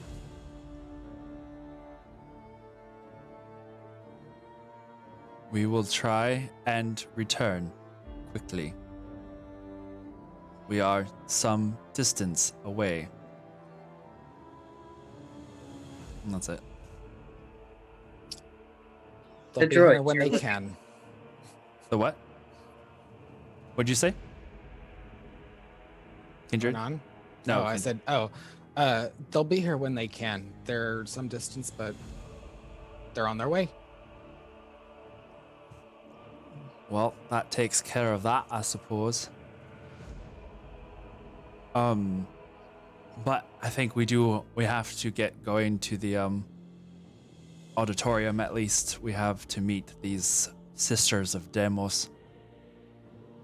Would you want to come with us? I think that'd be good. May as well. Like to get the Yep. full story. Right. You guys get up from the table and start filing out of the room as Afriel leads the way along with Lady Farlight and the rest. I'll walk I'll- beside Renan along the way, and in passage, I just kind of like nudge him and hand him a book. It's not much, but it's a start, and it's just like a very basic, like elementary history book, like what you would learn in basics of the history of No. Drownable. Huh? Literal. More like, I guess, the Sword Coast, just the Oh, the okay. I thought he Lord's got- Alliance. Didn't he get? He got like a traveler's guide to the Sword Coast, written by Hippa. Oh my this is- gosh. But this is more dry. It's more like Yeah. a history text. But that way you can at least Encyclopedia. have something. And I'm Many just, thanks. I appreciate it. Just make sure you bring it back. Where are we going? Are we going far? Are we leaving the city or staying in the city? They're just going to. They're just going to the auditorium. It's still within the same building. Okay. I'm just gonna stand next to Elaine Okay. and talk to her about which Asmars are who and Okay. all that. We can do that later on, though. Okay. So then, as you guys are getting up and started filing out, you see Iskra. You notice that Aliquin stays sitting at the table for a minute, and then gets up and walks out with you. But he's the last to rise from the table, and he's been staring at like his cup of water. I kind of hang back a minute, like, and stop him, like, Aliquin, if you've got something we need to take care of, we can do that right now. All that, it's fine. They can handle it. No, I kind of need to distract myself. I'm fine. It's fine. It's clearly not, but you know, whatever you think is best. He puts a hand on your arm, just like, I appreciate it. I'll be fine. Let's go. And he starts walking out the door. You guys are led down through the various hallways as you do get to a auditorium space. It's not overly large and isn't quite set up like a throne room, but it's almost set up like a throne room. It has a very like official vibe to it. You can see along the walls, one wall faces the inner garden courtyard, and it's very relaxing and pretty sight there with like a water feature now in the center, and it almost looks like you're looking into a miniature jungle. On the opposite wall of that, you see hanging from the ceiling these large standards of, you recognize one as the Harpers. You recognize a couple as some smaller kingdoms here within the center of Faerun itself. And you see that there are various people that are already standing there in small groups, kind of talking amongst themselves, and seeing Afriel into the room. They kind of stand a little taller and straighten up, and the hush falls over everyone. Elaine goes over and talks to us one group of what looks like guards, and they head off into the room. The room's probably about 70 feet long and about like 50 or so feet wide. And there is a couple of like cushioned seats that kind of sit off to the side, almost like pushed away couches and such. Like this used to be some sort of larger study or something, but they have thus converted the space into kind of a meeting chamber. Afriel takes his place there in the center. You see that at his side, Lady Farlight stands. There is another individual with looks almost elven in appearance. He has short white hair that is cut like just below the ears, and he also kind of stands off to the side but close to Afriel. There's a few other what looks like Harper agents that are standing close by as well. Some of them, Galil and Sonder and Kindred, you guys recognize from having seen them before. The last time you had some kind of like meetings and discussions of what to do over that time of those 6 months and such. Eventually the main doors to this room open at the very end of the chamber. And let me switch this up real quick.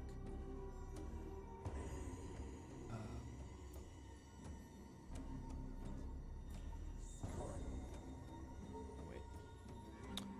The right soundtrack in here. And then comes Lady Gaga. The Chromatica dragon. She is Lady Tiamat. Is this one? Rah, rah. Oh Yes. no. Aaron, check your text. I will in a moment. Okay. The doors open, and this is not the song that I was going for. Dang it! I lost it. You want bad I added romance. yeah, I know. That's because I added a bunch. I added a bunch of new songs to our playlists, and so I was trying to remember which one went where. All right, I think it's this one. Despacito. Oh my god. Nope. There's All some right. whores It's in gotta this be, it's gotta be house. this one. All right. As From the the doors, top, make it drop. as the doors open, you see 4 individuals walking forward. They're intricately cut and tied leather armor that looks Ooh. unlike anything that you guys have seen before. It almost like fits in these weird straps that like lay together almost like planks of wood, but that are tight to their body. So they're leather daddies. These all are women. So they're leather Mommy. You see as they walk in, they seem to be either wearing crowns or horns that their whole faces are draped with a almost solid looking piece of fabric. You almost wonder how they can see through it, but there is no vision to you can't see their faces. You just see the outline of what looks like horns of some sort of probably like a tiefling, but they kind of each one sits in different ways. So it's hard to tell if they're wearing crowns or the horns themselves are holding them aloft. But they walk in. Cenobites. They walk in as one in unison, their steps, and they walk forward. You can see that there are like these little beaded charms that kind of hang and dangle from various parts of their shoulders. You can see that even the edges of the cloth that they have covering their face has like little beaded fringes that kind of clatter and jangle as they walk forward in unison. Behind the 4 of them, you see a darkly robed, cloaked individual. The cloak kind of cut and tattered around her knees, the edges of which look like they have been covered in mud by long travel and been cut and torn on things. But you can see the lower half of her face as these white locks of hair kind of tumble out from beneath the cowl that she has pulled up over her face at the moment. She's got dark drow skin of almost a purple in hue. The four,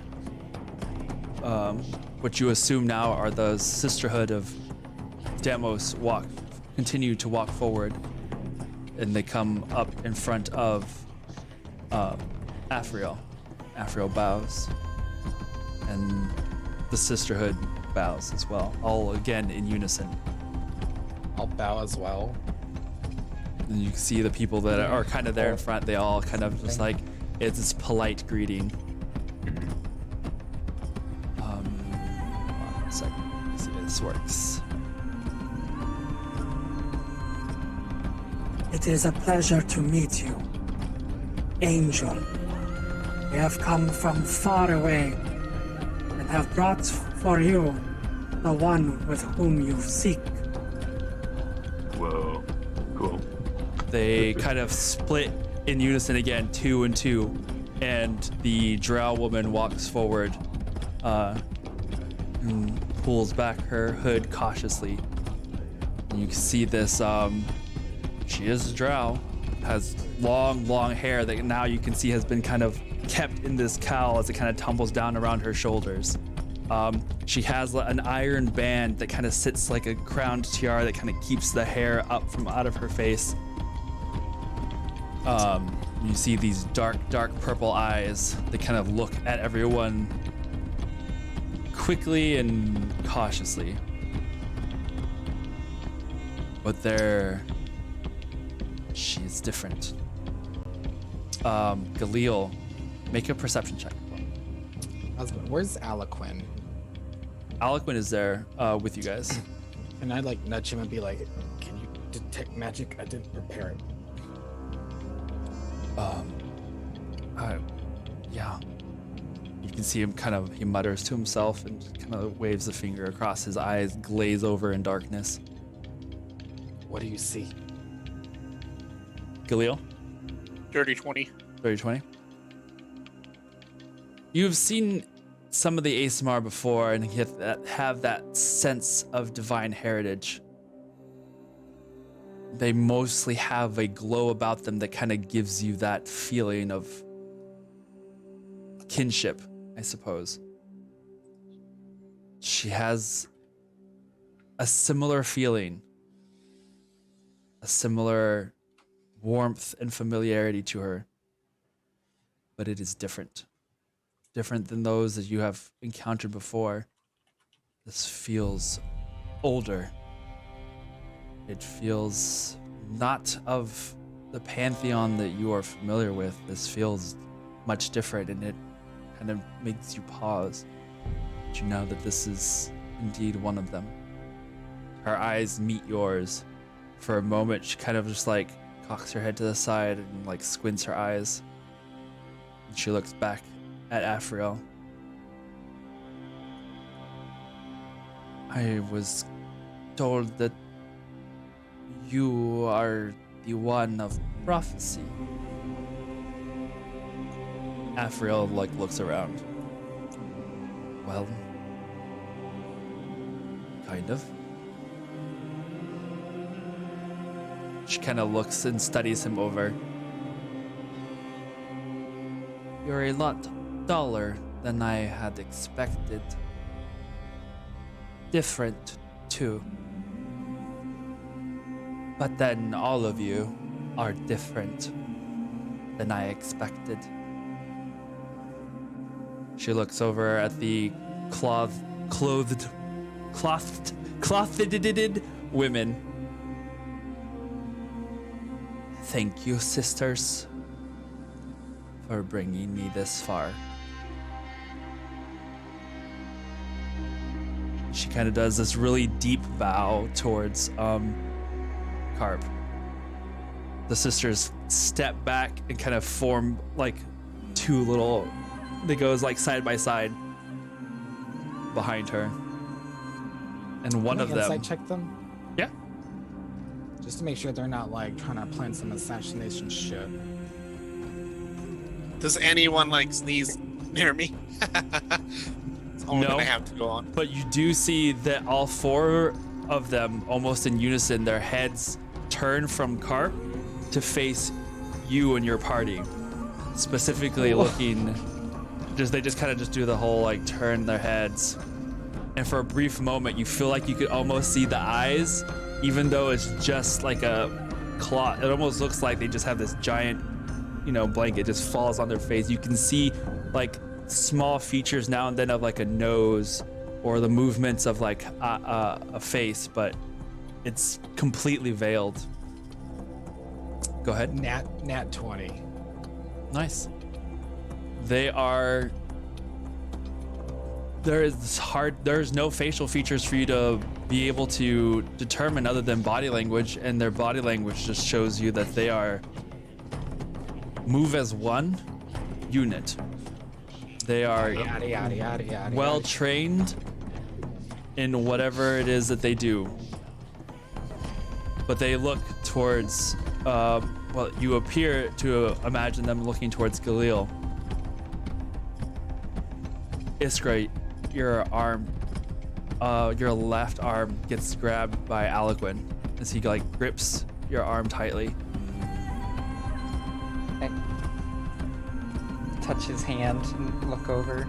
You can see his the glaze of his eyes. He's looking at them. He starts breathing heavier. What's wrong? The eyes dissipate and they turn back to normal. And he swallows hard. One of the four moves towards you guys. I'm gonna I'm gonna message. stand in front of Aliquin. Okay.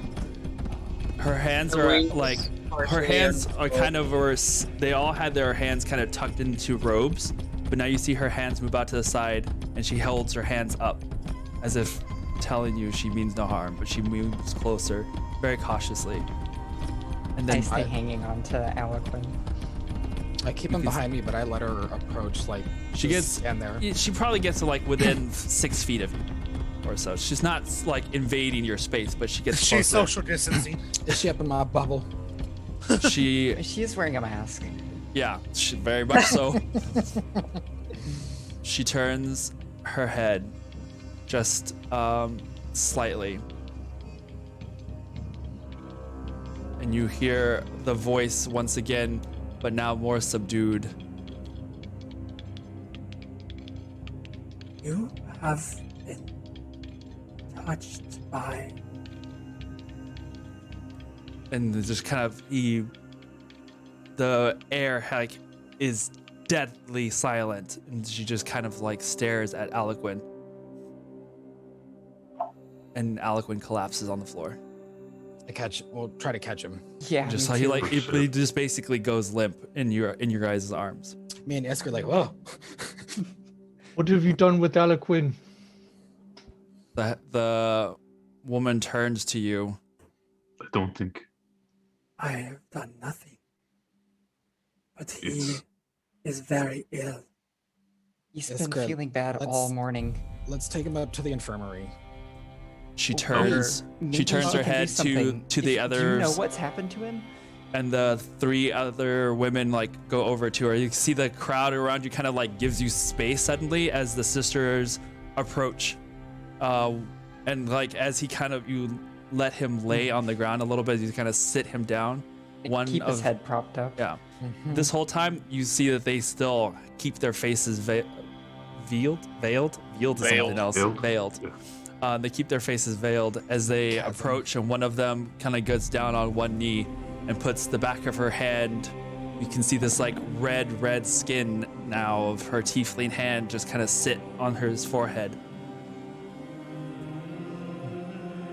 He has a touch of madness. If we do not tend to him soon, he will be lost to all of you. She turns and looks at all of you guys. I'm gonna message Iskra in my head. Iskra, where is that scroll that he carries around with him?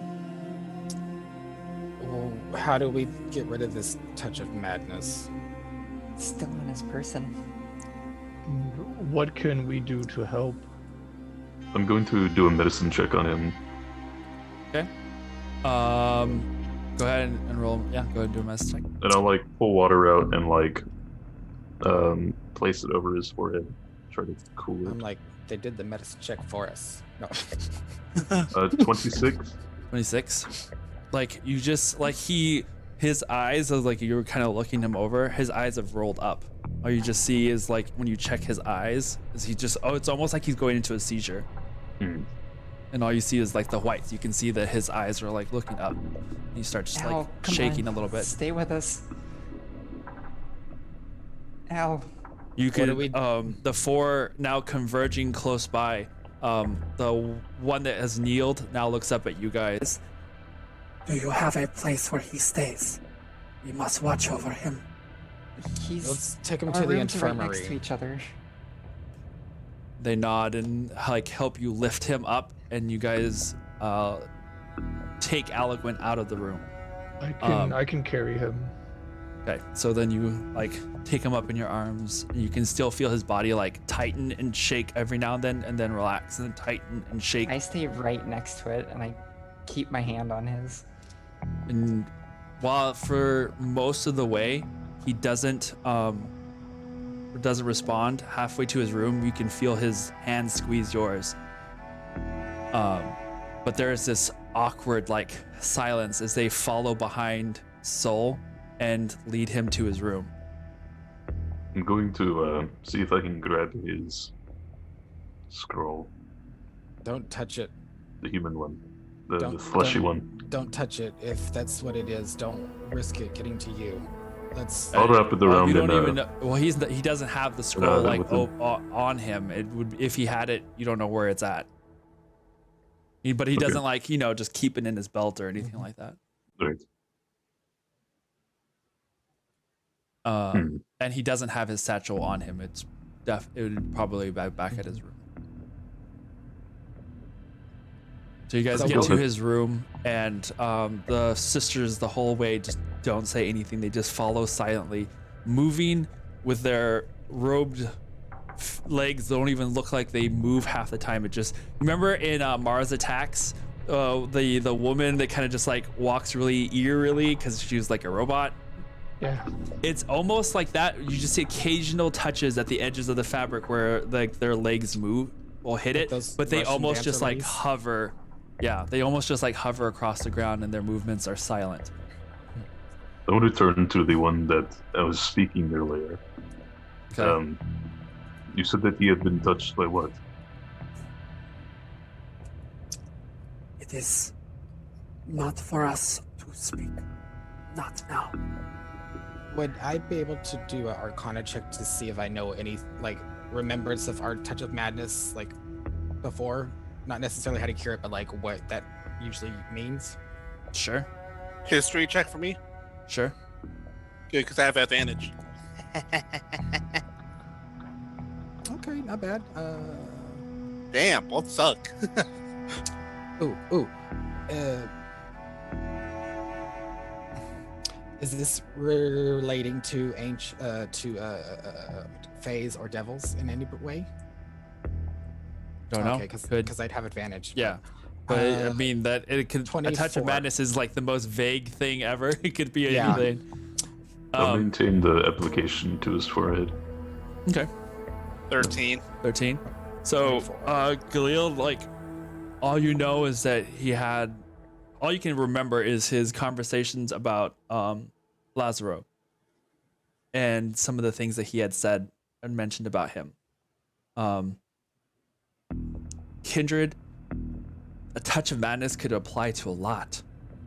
You know that he had been studying this map, and with some of the information that he had talked to you about having Gorgon. discovered the symbol and more about his patron, there is a voice that kind of echoes in the back of your mind, and it just laughs. The one of the sisters, as they place Eloquent in his bed and he starts like shaking again, one of the sisters places her hand, and this time you see this purple skin just like put one finger on his forehead, and he just stills and quiets. The one with the red skin turns to everybody else.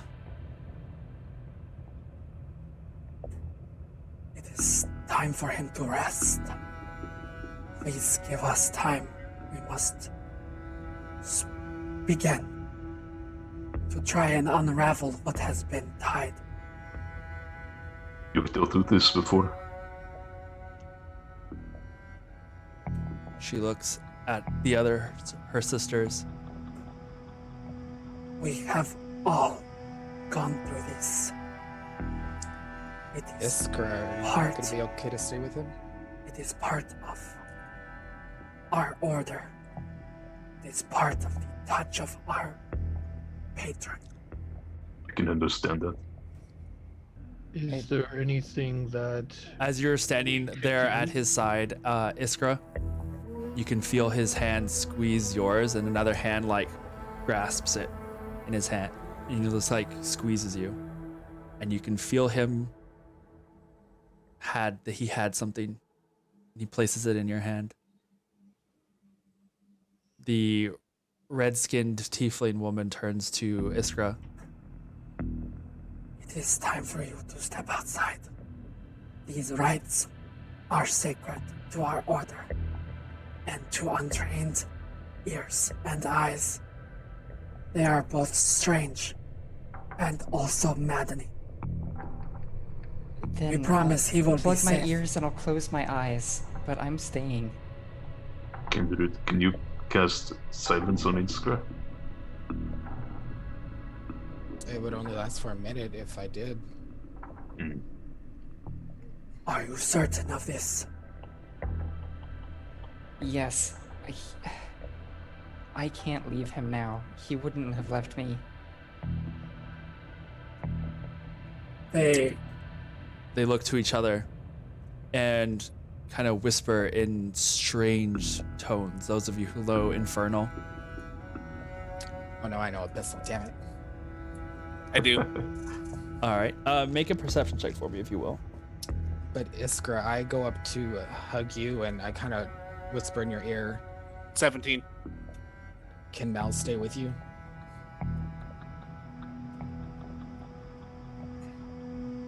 I whisper back. Oh, like I'm like hugging you, like literally Okay. whispering in your ear. I don't want to violate their trust. Either way, he's staying. I figured with you it'd be better. And then I'll kind of like let go. And go ahead, and then I'll wait for us all to clear out. Okay. In like, you could just catch brief snippets of like, she cannot last. Yes, but if the bond is strong, it may help. And then you get something else of, if this goes south, it could be bad for both of them. And they finally all look in unison at Iskra and the red-skinned one. You may stay, but you will be bound so that you do not see. And your ears must be covered as well. But you may I hold his understand. hand, and he may squeeze very hard. But this is part of it. It's his turn for surgery. Iskra, listen to what they're saying. I'll follow the instructions. I'll start making my way back towards the entryway, and when I think everyone's kind of distracted, Mouse is gonna slither out from beneath my robes and kind of hurry off to a little corner and hide. Okay. Iskra, if things go south, let us know here. I We can pull you don't out. necessarily know if I'll be able, but yes. Actually, I want to try to reach out to Eloquent that way. Okay. Eloquent, are you there? Are you here with us? You hear nothing. Know that we are here with you. Iskra is here with you. and you can do this. You guys start filing out of the room. And Iskra, they bring a seat and place it up next to the bed where Aliquin is sitting at, and you're able to like hold his hand. And for a brief moment, you kind of peek at what he placed in your hand, and you see the necklace that his father gave you. Fuck. No, no, we are going back together. The women close the door. I immediately want to grab Galil's hand and say, "Come with me now." And we head straight to my room if you follow me. Thunder, I don't think I want to leave very far from here. I'll Before- be right Before outside I the do door. that, origin of the layout. Where is Iskra to the doorway? She would be like, if you enter into the room, like directly on the left-hand side in that back corner is the bed. It kind of sits up in that back corner, and she has like a seat that's right there. It's like a small dorm room. It's not super big. It's not super small. And what's the room next door? Just another one would be her room itself, and then the next one on the other side of that would be just somebody else's room. Okay.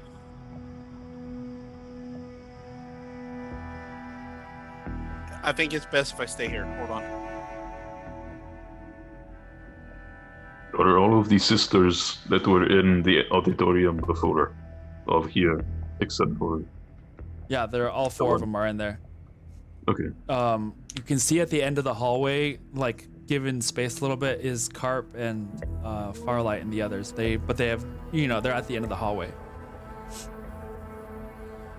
We should let them begin.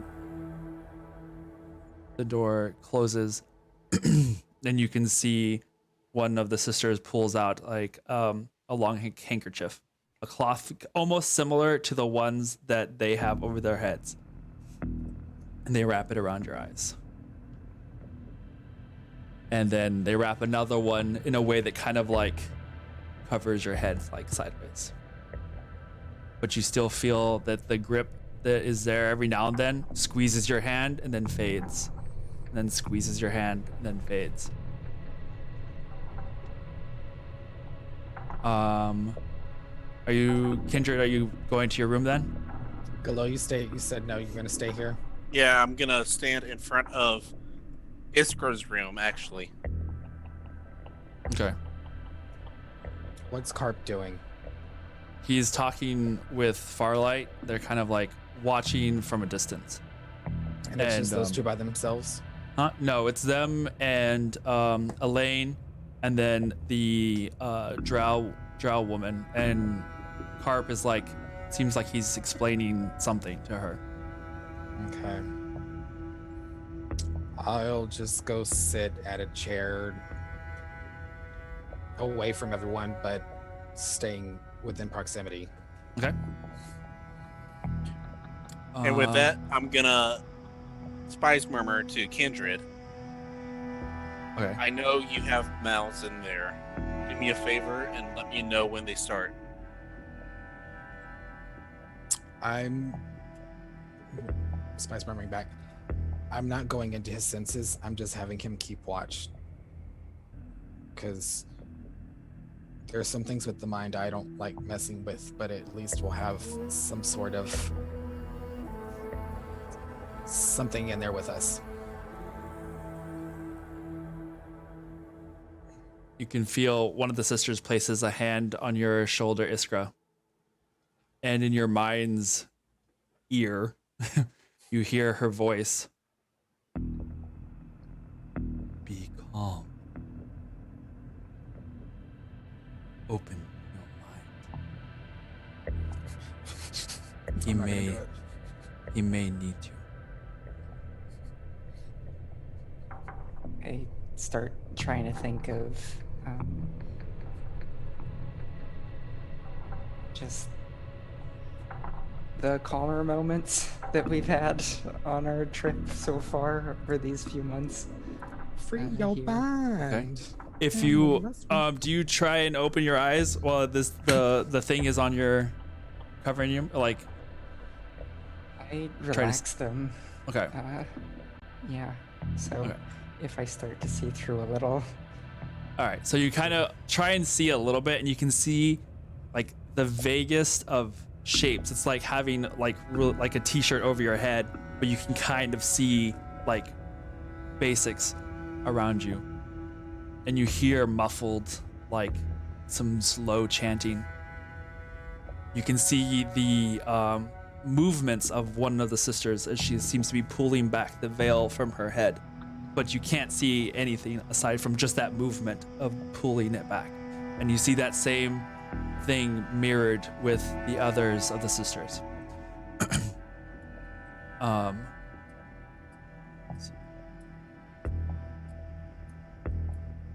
Kindred, you're not using your senses. You just told Mal's to what? So Mal's is gonna watch, but I'm too afraid to spy in on his senses in case what it does. So he'll watch, and then he'll report back to me if he can survive it, I guess. Okay. You can see that one of the sisters moves to the four corners of the room.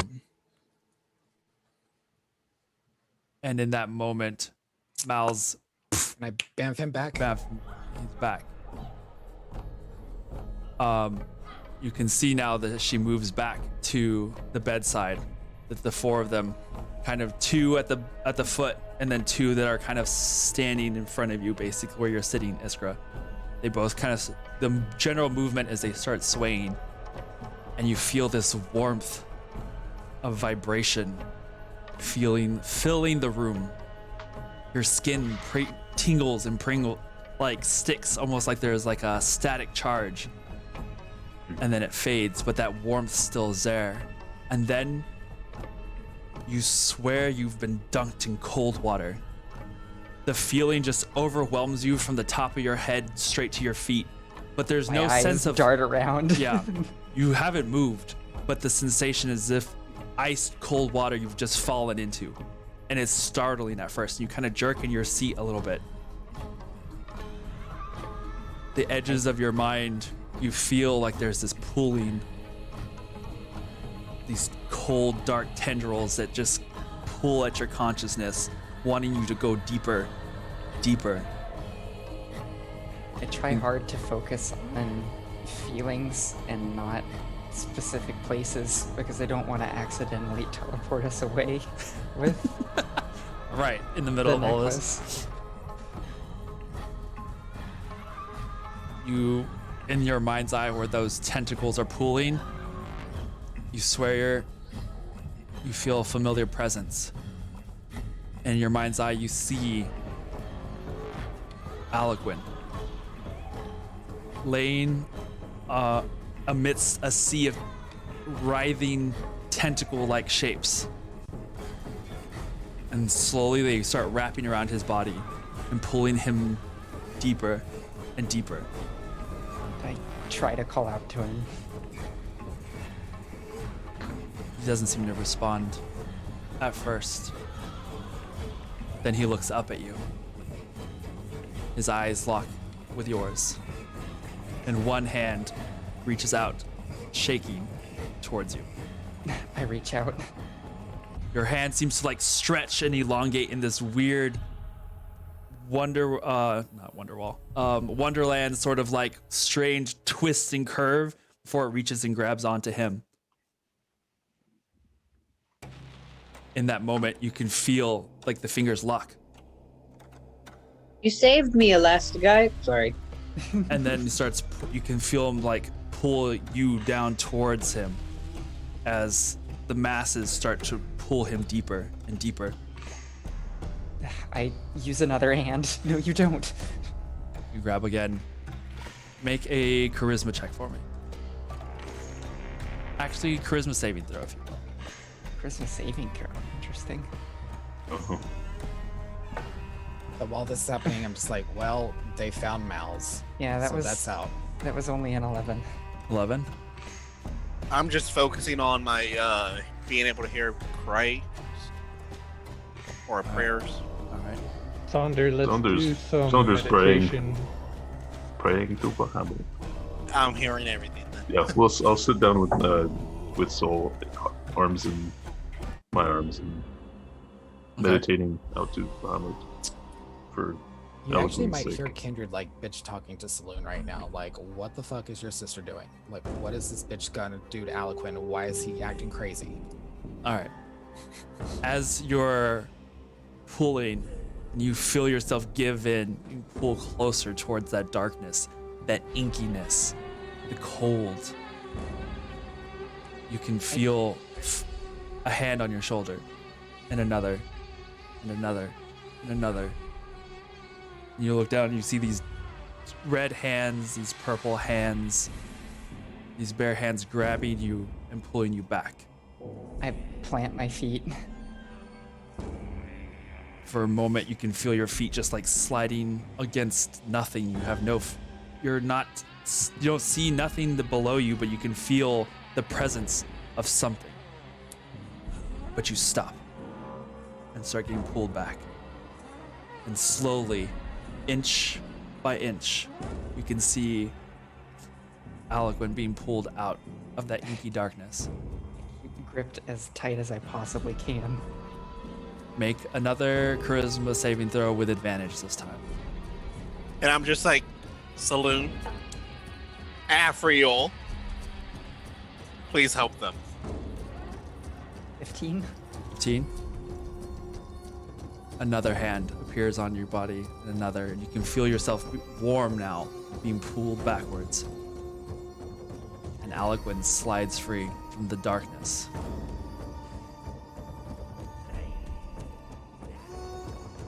You don't know how long has passed. It feels like moments, but it feels, you can feel the tiredness of sitting in one position on your seat. But in your hand, you can feel the warmth of Aliquin's body, of his the warmth, almost sweat between the two tightly clasped hands between yours and his. And you feel a hand on your face as the bindings have been pulled away. You see, in that moment, the four sisters standing there around you. I look around at all of them. You did well. Had it not been for you, we may not have been able to pull him from the brink.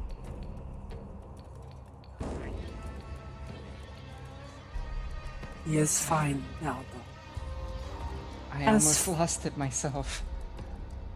As fine as he can. He has much to learn if he is to control the madness that will threaten to take him every day for the rest of his life.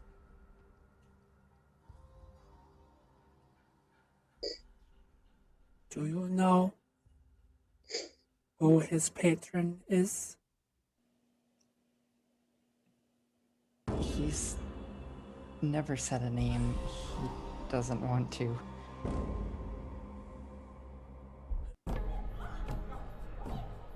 It is for the best, then. Go now, with your friends. We will watch him, and when he wakes, he shall call for you. Are you going to teach him to be able to cope with this? She turns her head to slowly back to Aliquin, and you can see that the others too, though they were looking at you, also almost in unison, both all look down at Aliquin's body. We will guide him, but it is up to him to learn.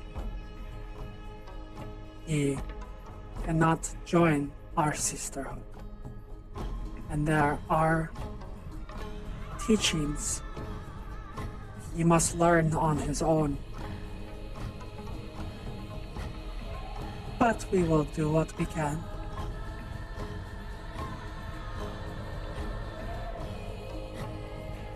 One of the sisters moves to the door and opens it. And you still have within your hand, tightly grasped, the necklace. I move towards the door. Immediately, I stand up and look, start making my way towards them. Same. Everybody kind of comes around you. Afriel comes up. The same with Elaine and Farlight. Elaine puts a hand on your shoulder. Are you all right?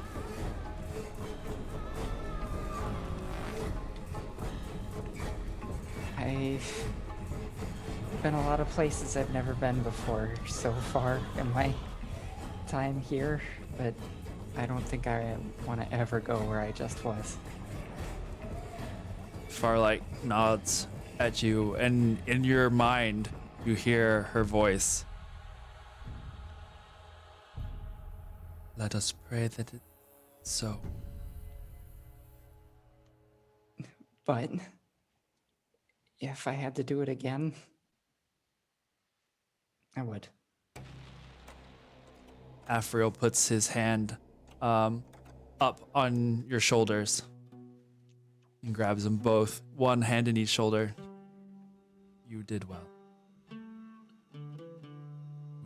He could not ask for a better companion. I furrow my brow and look at Aliquin.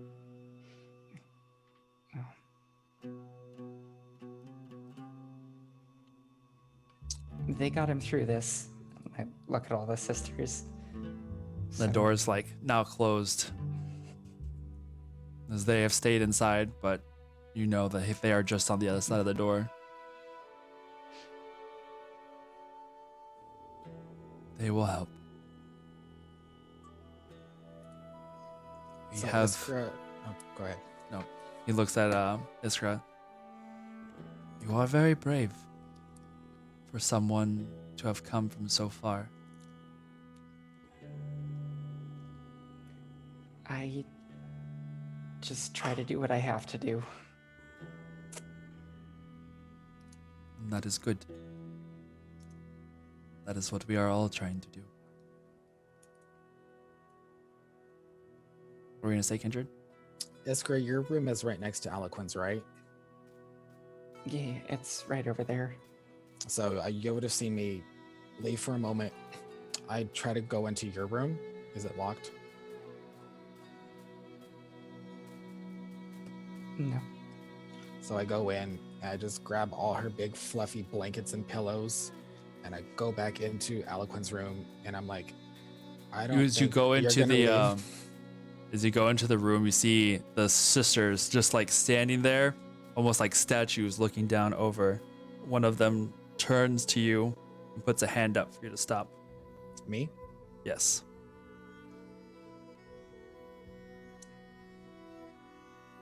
And then she points outside the door. I look in the direction she's pointing. No, she's basically. Hmm? Are you not? Telling you to Telling get the fuck you to- out. Yeah, she's telling you to go on, get. Oh, I was just gonna bring Iskra her fluffy blankets and pillows and then leave. You must leave. Well, can you make sure she gets these? Well, this crew's out with. This goes outside with us. Yeah, I she's thought you were outside all in with there us, with right? Aliquin still. No. Everyone's out in the hallway. My bad. Then I don't do that because I thought you were in there with him. Oh yeah, no, everyone's out in the hallway No, right now. I left. Okay. Sol's holding Sonder in his arms, picked up again. Trying to be like- sweet and fuck it up. Is it done? Is he safe? For now, I think. You okay over there, Sonder? I nod at Sonder. I'm just a teddy bear at the moment. Kind of You're look like right. you're turning purple. Renan is just kind of. Yeah, that's a hue that happens when I don't have any air. Renan is just kind of staring at the door with this very solemn look on his face. So everything, for the most part, is like kind of come to an end with far as Alec feeling like he's crashed out. Are you asking? Yeah. Oh. He's, you know, safe now, I guess. Was the last thing that you saw? What happened in there? It's hard to explain. It's somewhere very dark, where nothing really made any sense.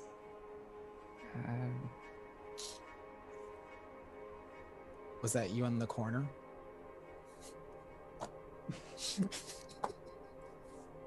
I hate all of you so much. Soul's gonna put Sonder down, walk up to Iskra, grab her hand, open it up, and put a seed on her hand, and then put his hand underneath it to do druidcraft to make it like sprout and then turn into a flower. I hope this will help you come back to us in nature and in life and in light. Thank you, Soul. I'm just worried. Whatever dark place he has been this whole time, we need to help him get out of it. For his own good. I can make a lot of flowers for him. That can be tricky, Sonder. With the mind, it has to go at its own pace. Otherwise, you could do more harm than good. I think as long as we support him in what he's doing, this doesn't seem healthy for his soul, for his mind. And if he needs us in a way that he may not see it now, we may need to push our hand on this. He's in a dark place, and he could have died. He could have gone mad. He did not tell us. When it comes to the mind, I don't touch it. I'll be there for him as best I can, but that's Whatever magics I don't like delving into. Right. Whatever pact he decided to put upon himself, I think we need to help him through that. I will keep giving him hugs until he opens up to us. Big tight hugs. I kind of laugh. But Atet? Yes. Would you happen to know is Beryl around? No. She is out in Prokampur gathering supplies. But there is someone in the forges if you wish to go down. I think I will. Renan, would you mind coming with me for a moment? As a certain respite from the melancholy, yes, I'd be happy to. Okay. So we will make our way down to the forges. Okay. Anybody else going? Or kind of... I'm going back to carping the new drow. Okay. Iskra, what are you doing? I'm just gonna go somewhere because I don't want to stay here. Okay. Go for a walk. Yeah, just walk into the city. I will stay here and I will be ready. Just a small town girl. All right. Sonder? Living in a lonely world. Oh God. Oh, wow. Okay. Sorry, I had to. Oh my God, I heard myself through my phone. Ooh. What'd you say, Sonder? I'm gonna lean against the wall and then slowly just fall Slide down. slide down, and then think,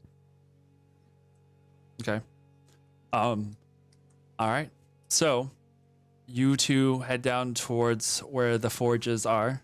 Iskra, you meander your way through the halls for a moment alone, and then Atet stands by your side. Do you wish company? Yeah. Yeah, I think so. Before I left, you said you'd not really left the Citadel before. Have you since? Now and then. Not far. Is there anywhere you like? I can think of a few places. Why don't you take me somewhere then? Take me away. All right. I will take you to one of my favorites. Come with me. She leads you out of the school itself.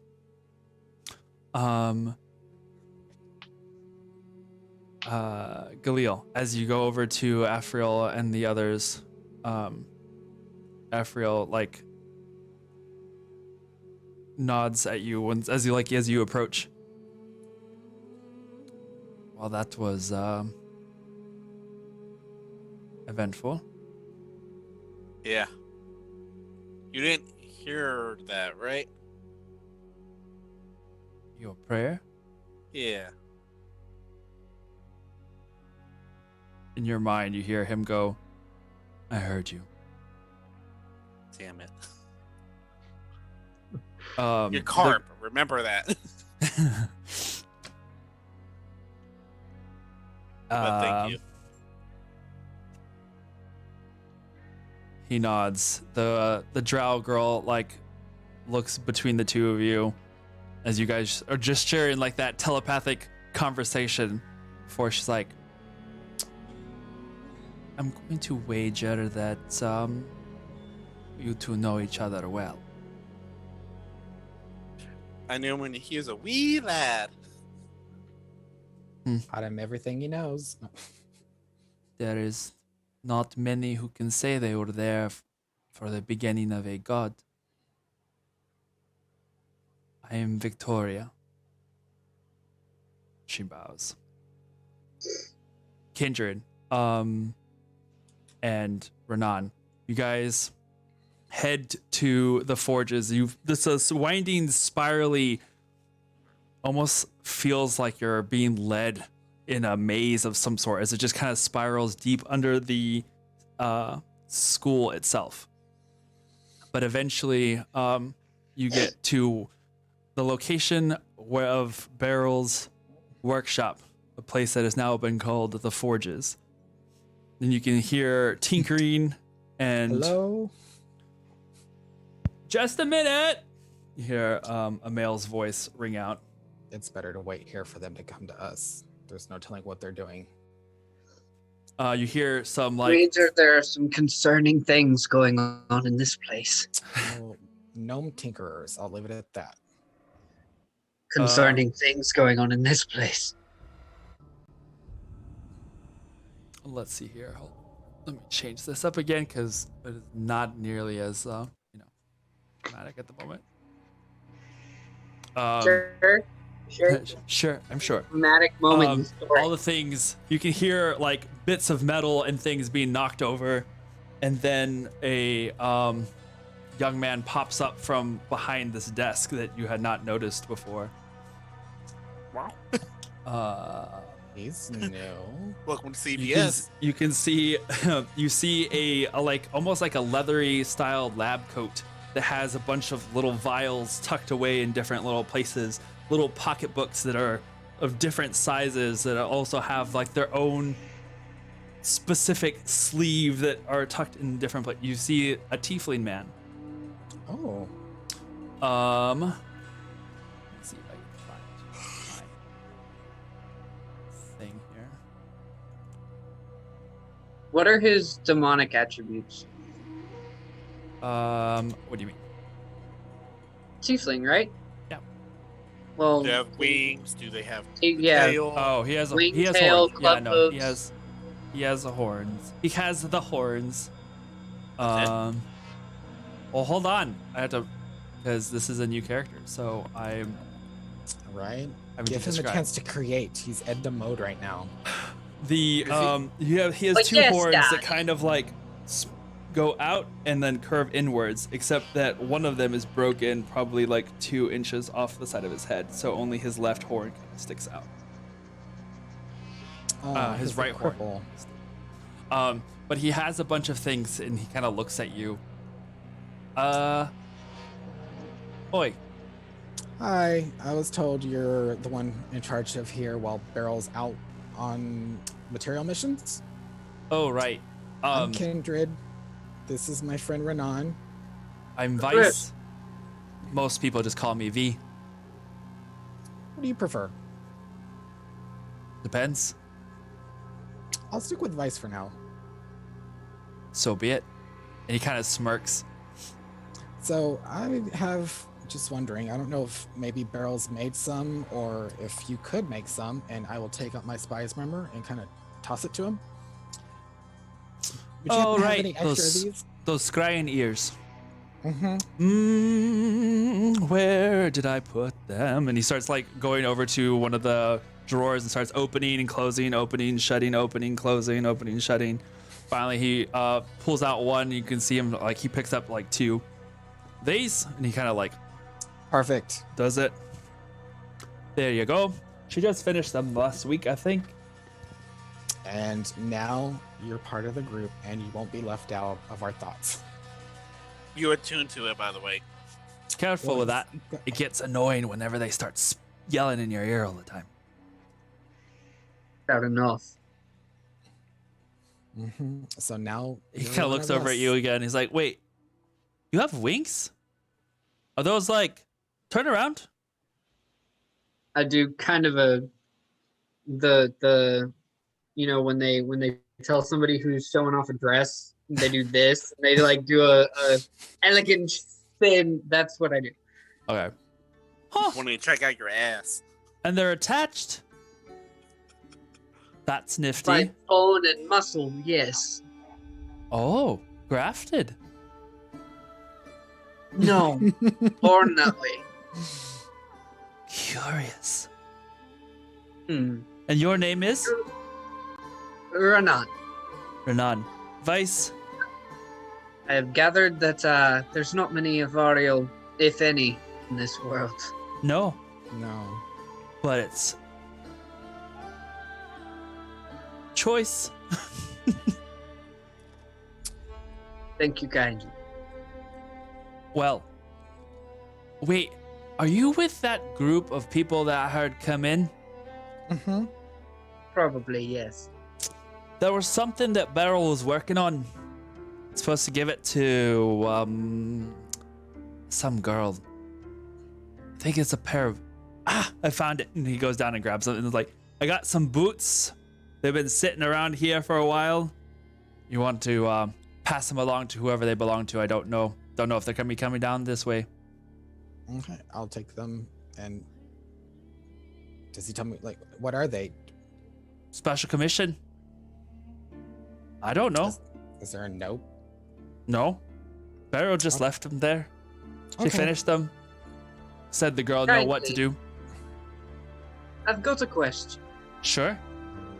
By any chance, do you happen to know where in the city, if at all, I can manage to acquire mithril armor? Oh, fancy pants with wings want some fancy pants armor. More like it's the only heavy-duty armor that somebody of my particular kind of skill Right. can wear. Because you need it light. I'll send a message over to Beryl. I'll see if she can find something there in the city. We don't have any currently, but we could probably figure something out. It'd be greatly appreciated. Of course. But is there anything else? And actually, yeah. I mean, I don't know how useful it'll be to you, but I have extras of these, so I figure if anything, you have scrap metal, and I will give him Where's that? One of my daggers, a metal quarterstaff, 2 scimitars. Oh, you're just a veritable smorgasbord of stuff, aren't you? Well, I like my bag and I like pat it. Mhm. All right. Well, Sounds while like we're I've on got the- experimenting to do. while we're on the subject of experimentation, I think there's something that you might be able to do something with. In the case of if Beryl can manage to find the mithril armor or mithril to make into such armor, I've got something you may have intrigue for. Do tell. Do you have any care for a dragon's breath pouch? Like a dragon? Like White dragon, yes. dragon. You see his eyes just Large, like white almost- scales, leather wings, breathes ice and snow. Yes. All for minor the illusion. moment he like you see almost like flames go in his eyes. If it was anything akin to like a sparkle of mischievousness, it was Yeah. then. I think I can come up with something. Well, I'd certainly be willing to trade for at least a portion of mithril armor for that. Not to mention, I think it'd be entertaining just to see what you do with it. Oh, I'll make sure that you are front row seat to that experiment. He kind of gives you a wink. Meanwhile, Splendid Iskra, that. you are led down to down outside of this of the school, outside of the school, and over towards the closest edge of the city itself. From there is this like what appears to have once been a finely tiled and mosaicked courtyard that has like half now just gone. And you see out beyond the way just a vast expanse of small little islands in this sea that is larger than a lake than you have ever seen on the surface of any land mass. You can feel the wind blowing past you as it's fresh and cool off the water. And you like as you can feel it blow against you and like your clothes kind of like catching that wind, and you see Atet standing at your side, just motionless. Nothing moves on her. The wind doesn't seem to touch her at all. This is probably one of my favorite places. Your view always changes from here. It does. But by tonight, the sun will set. And it sets right over there. I guarantee you, direction. there is not a point that you can't seem to see under that light. And I hope that helps. It does.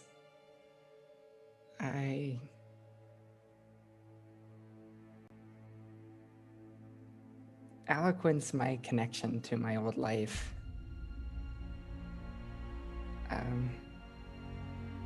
To see him like that, I don't know what I would have done. Well, I know what it's like to see something you can't imagine and have to deal with consequences and changes.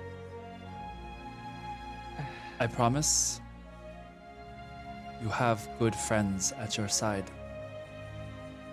They will help you overcome whatever may come.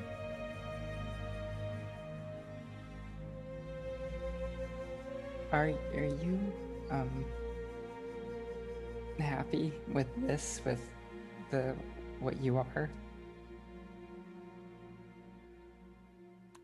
The smile on her face kind of falls for a minute, and then she smirks. I can tell you that I don't think I would have changed for the better had they not helped me be where I am now. Am I happy? That's difficult to say. I am alive. I am free. I know more now than I ever could have hoped. All those things sound good enough to me. And that is what I'm grateful for. I'm alive. And I would not be if it weren't for your friends.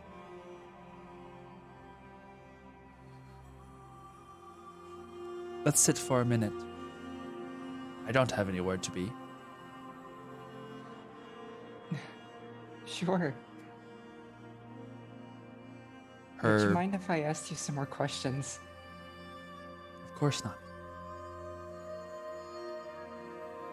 So This she's... wind, and, you know, my hair's Yeah. blowing and my clothes. Yeah. Can you feel it? No. But I remember what it feels like.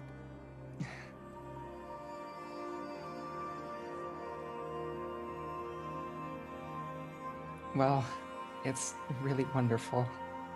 And I can smell the sea. And She closes her eyes. of course, you can hear the birds. Yep. It's very peaceful. We had water like this back where I was from. I didn't get to see it very often.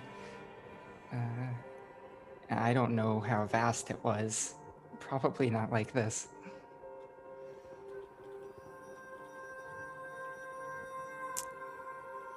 Maybe one day I can see that. One day. Well, you said you did get farther beyond into parts of the city you hadn't been before. So who knows? Who knows indeed. But for now,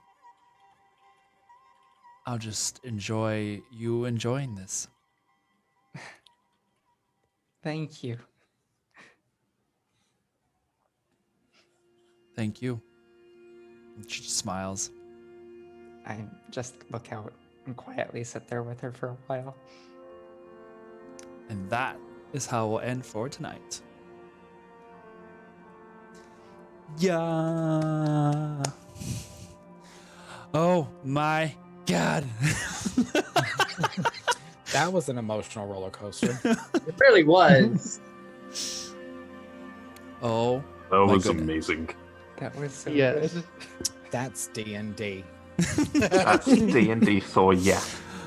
Everyone cries. That was at a some lot. point. That was so much. And I was like nervous about it all like coming together right, but it did And beautifully. I just picture like a book closing and the camera pans out and it's what's her name? Mrs. Potts. Angela Lansbury? Yes. And she's just like, I'll tell you when you're older. Oh my God. Oh my God. Okay. Well, thank you everybody for hanging out with us tonight. Good job, Brown, for keeping Iskra distracted the whole time. So I was focused when it counted. Yeah, no, So- you did great. It was And good. it It was was good. hilarious at the beginning. And So- You should Yes. do that poll. What was the poll? The poll is: Oh, yeah. ship Sonder and Soul more, or Renan and Galil? Okay, let's see. The pool of Who's- ships. Who's And the Oh Carrie. my ships? gosh. Poll of ship. Wait, what does that mean What again? is it? What was the was it Relilian? What was it? What was that was put in the Wow. Discord? That's Gal, amazing. Galnan, Galnan. Galnan, Galnon Brilliant. and And Solder. Solder. Boulder, Thunder. None. Solder. Solder. That's Solder slash. That sounds like a Comes Pokemon. the soldier. That sounds like a Pokemon. Wait, is there Yes. another way of putting that? Solder. Son. Solder. Sonal? Yeah. Soul Cinder. Sondal. Sondal is a little. Is a little Sondal. I just I don't put like Solder Solder. slash Sondal, and then Verlilian and Galnan. Let's see. Soul Cinder. Or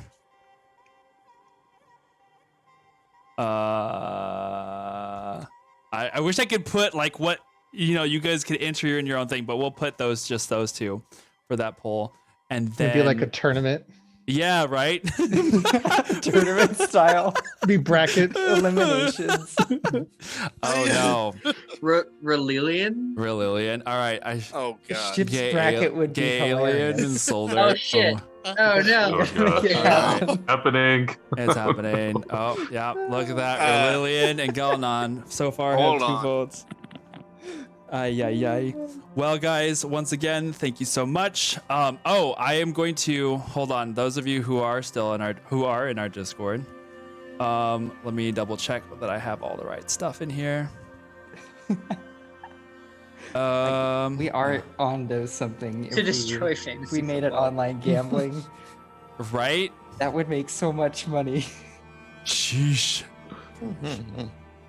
All right, so I think those of you who would like to see, I Graham, you have. better patent that idea.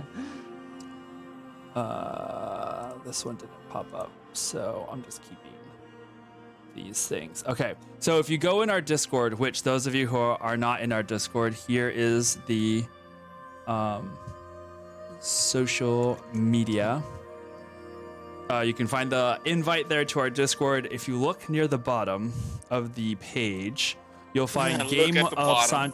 Game of Santos art, and you'll see I have in there V or Vice, and I have a picture of Afriel in there, a picture of Victoria, and then the Insight 4 and Insight 1 will be the costume ideas that I had for the people involved there. So, come back and join us next week, next Tuesday. Tomorrow, I think we'll be streaming the second half of the Trial of Helm that is being run by our friend DM Joe, and we'll have Afriel, one of our characters from the main campaign, is going to be in that. And then next Tuesday, of course, we'll have the next episode of Game of Santos. And if we have any other little things between here and then, we'll announce those on Twitter as they pop up. But in the meantime, you guys be safe and take care of yourselves, and we will see you next time.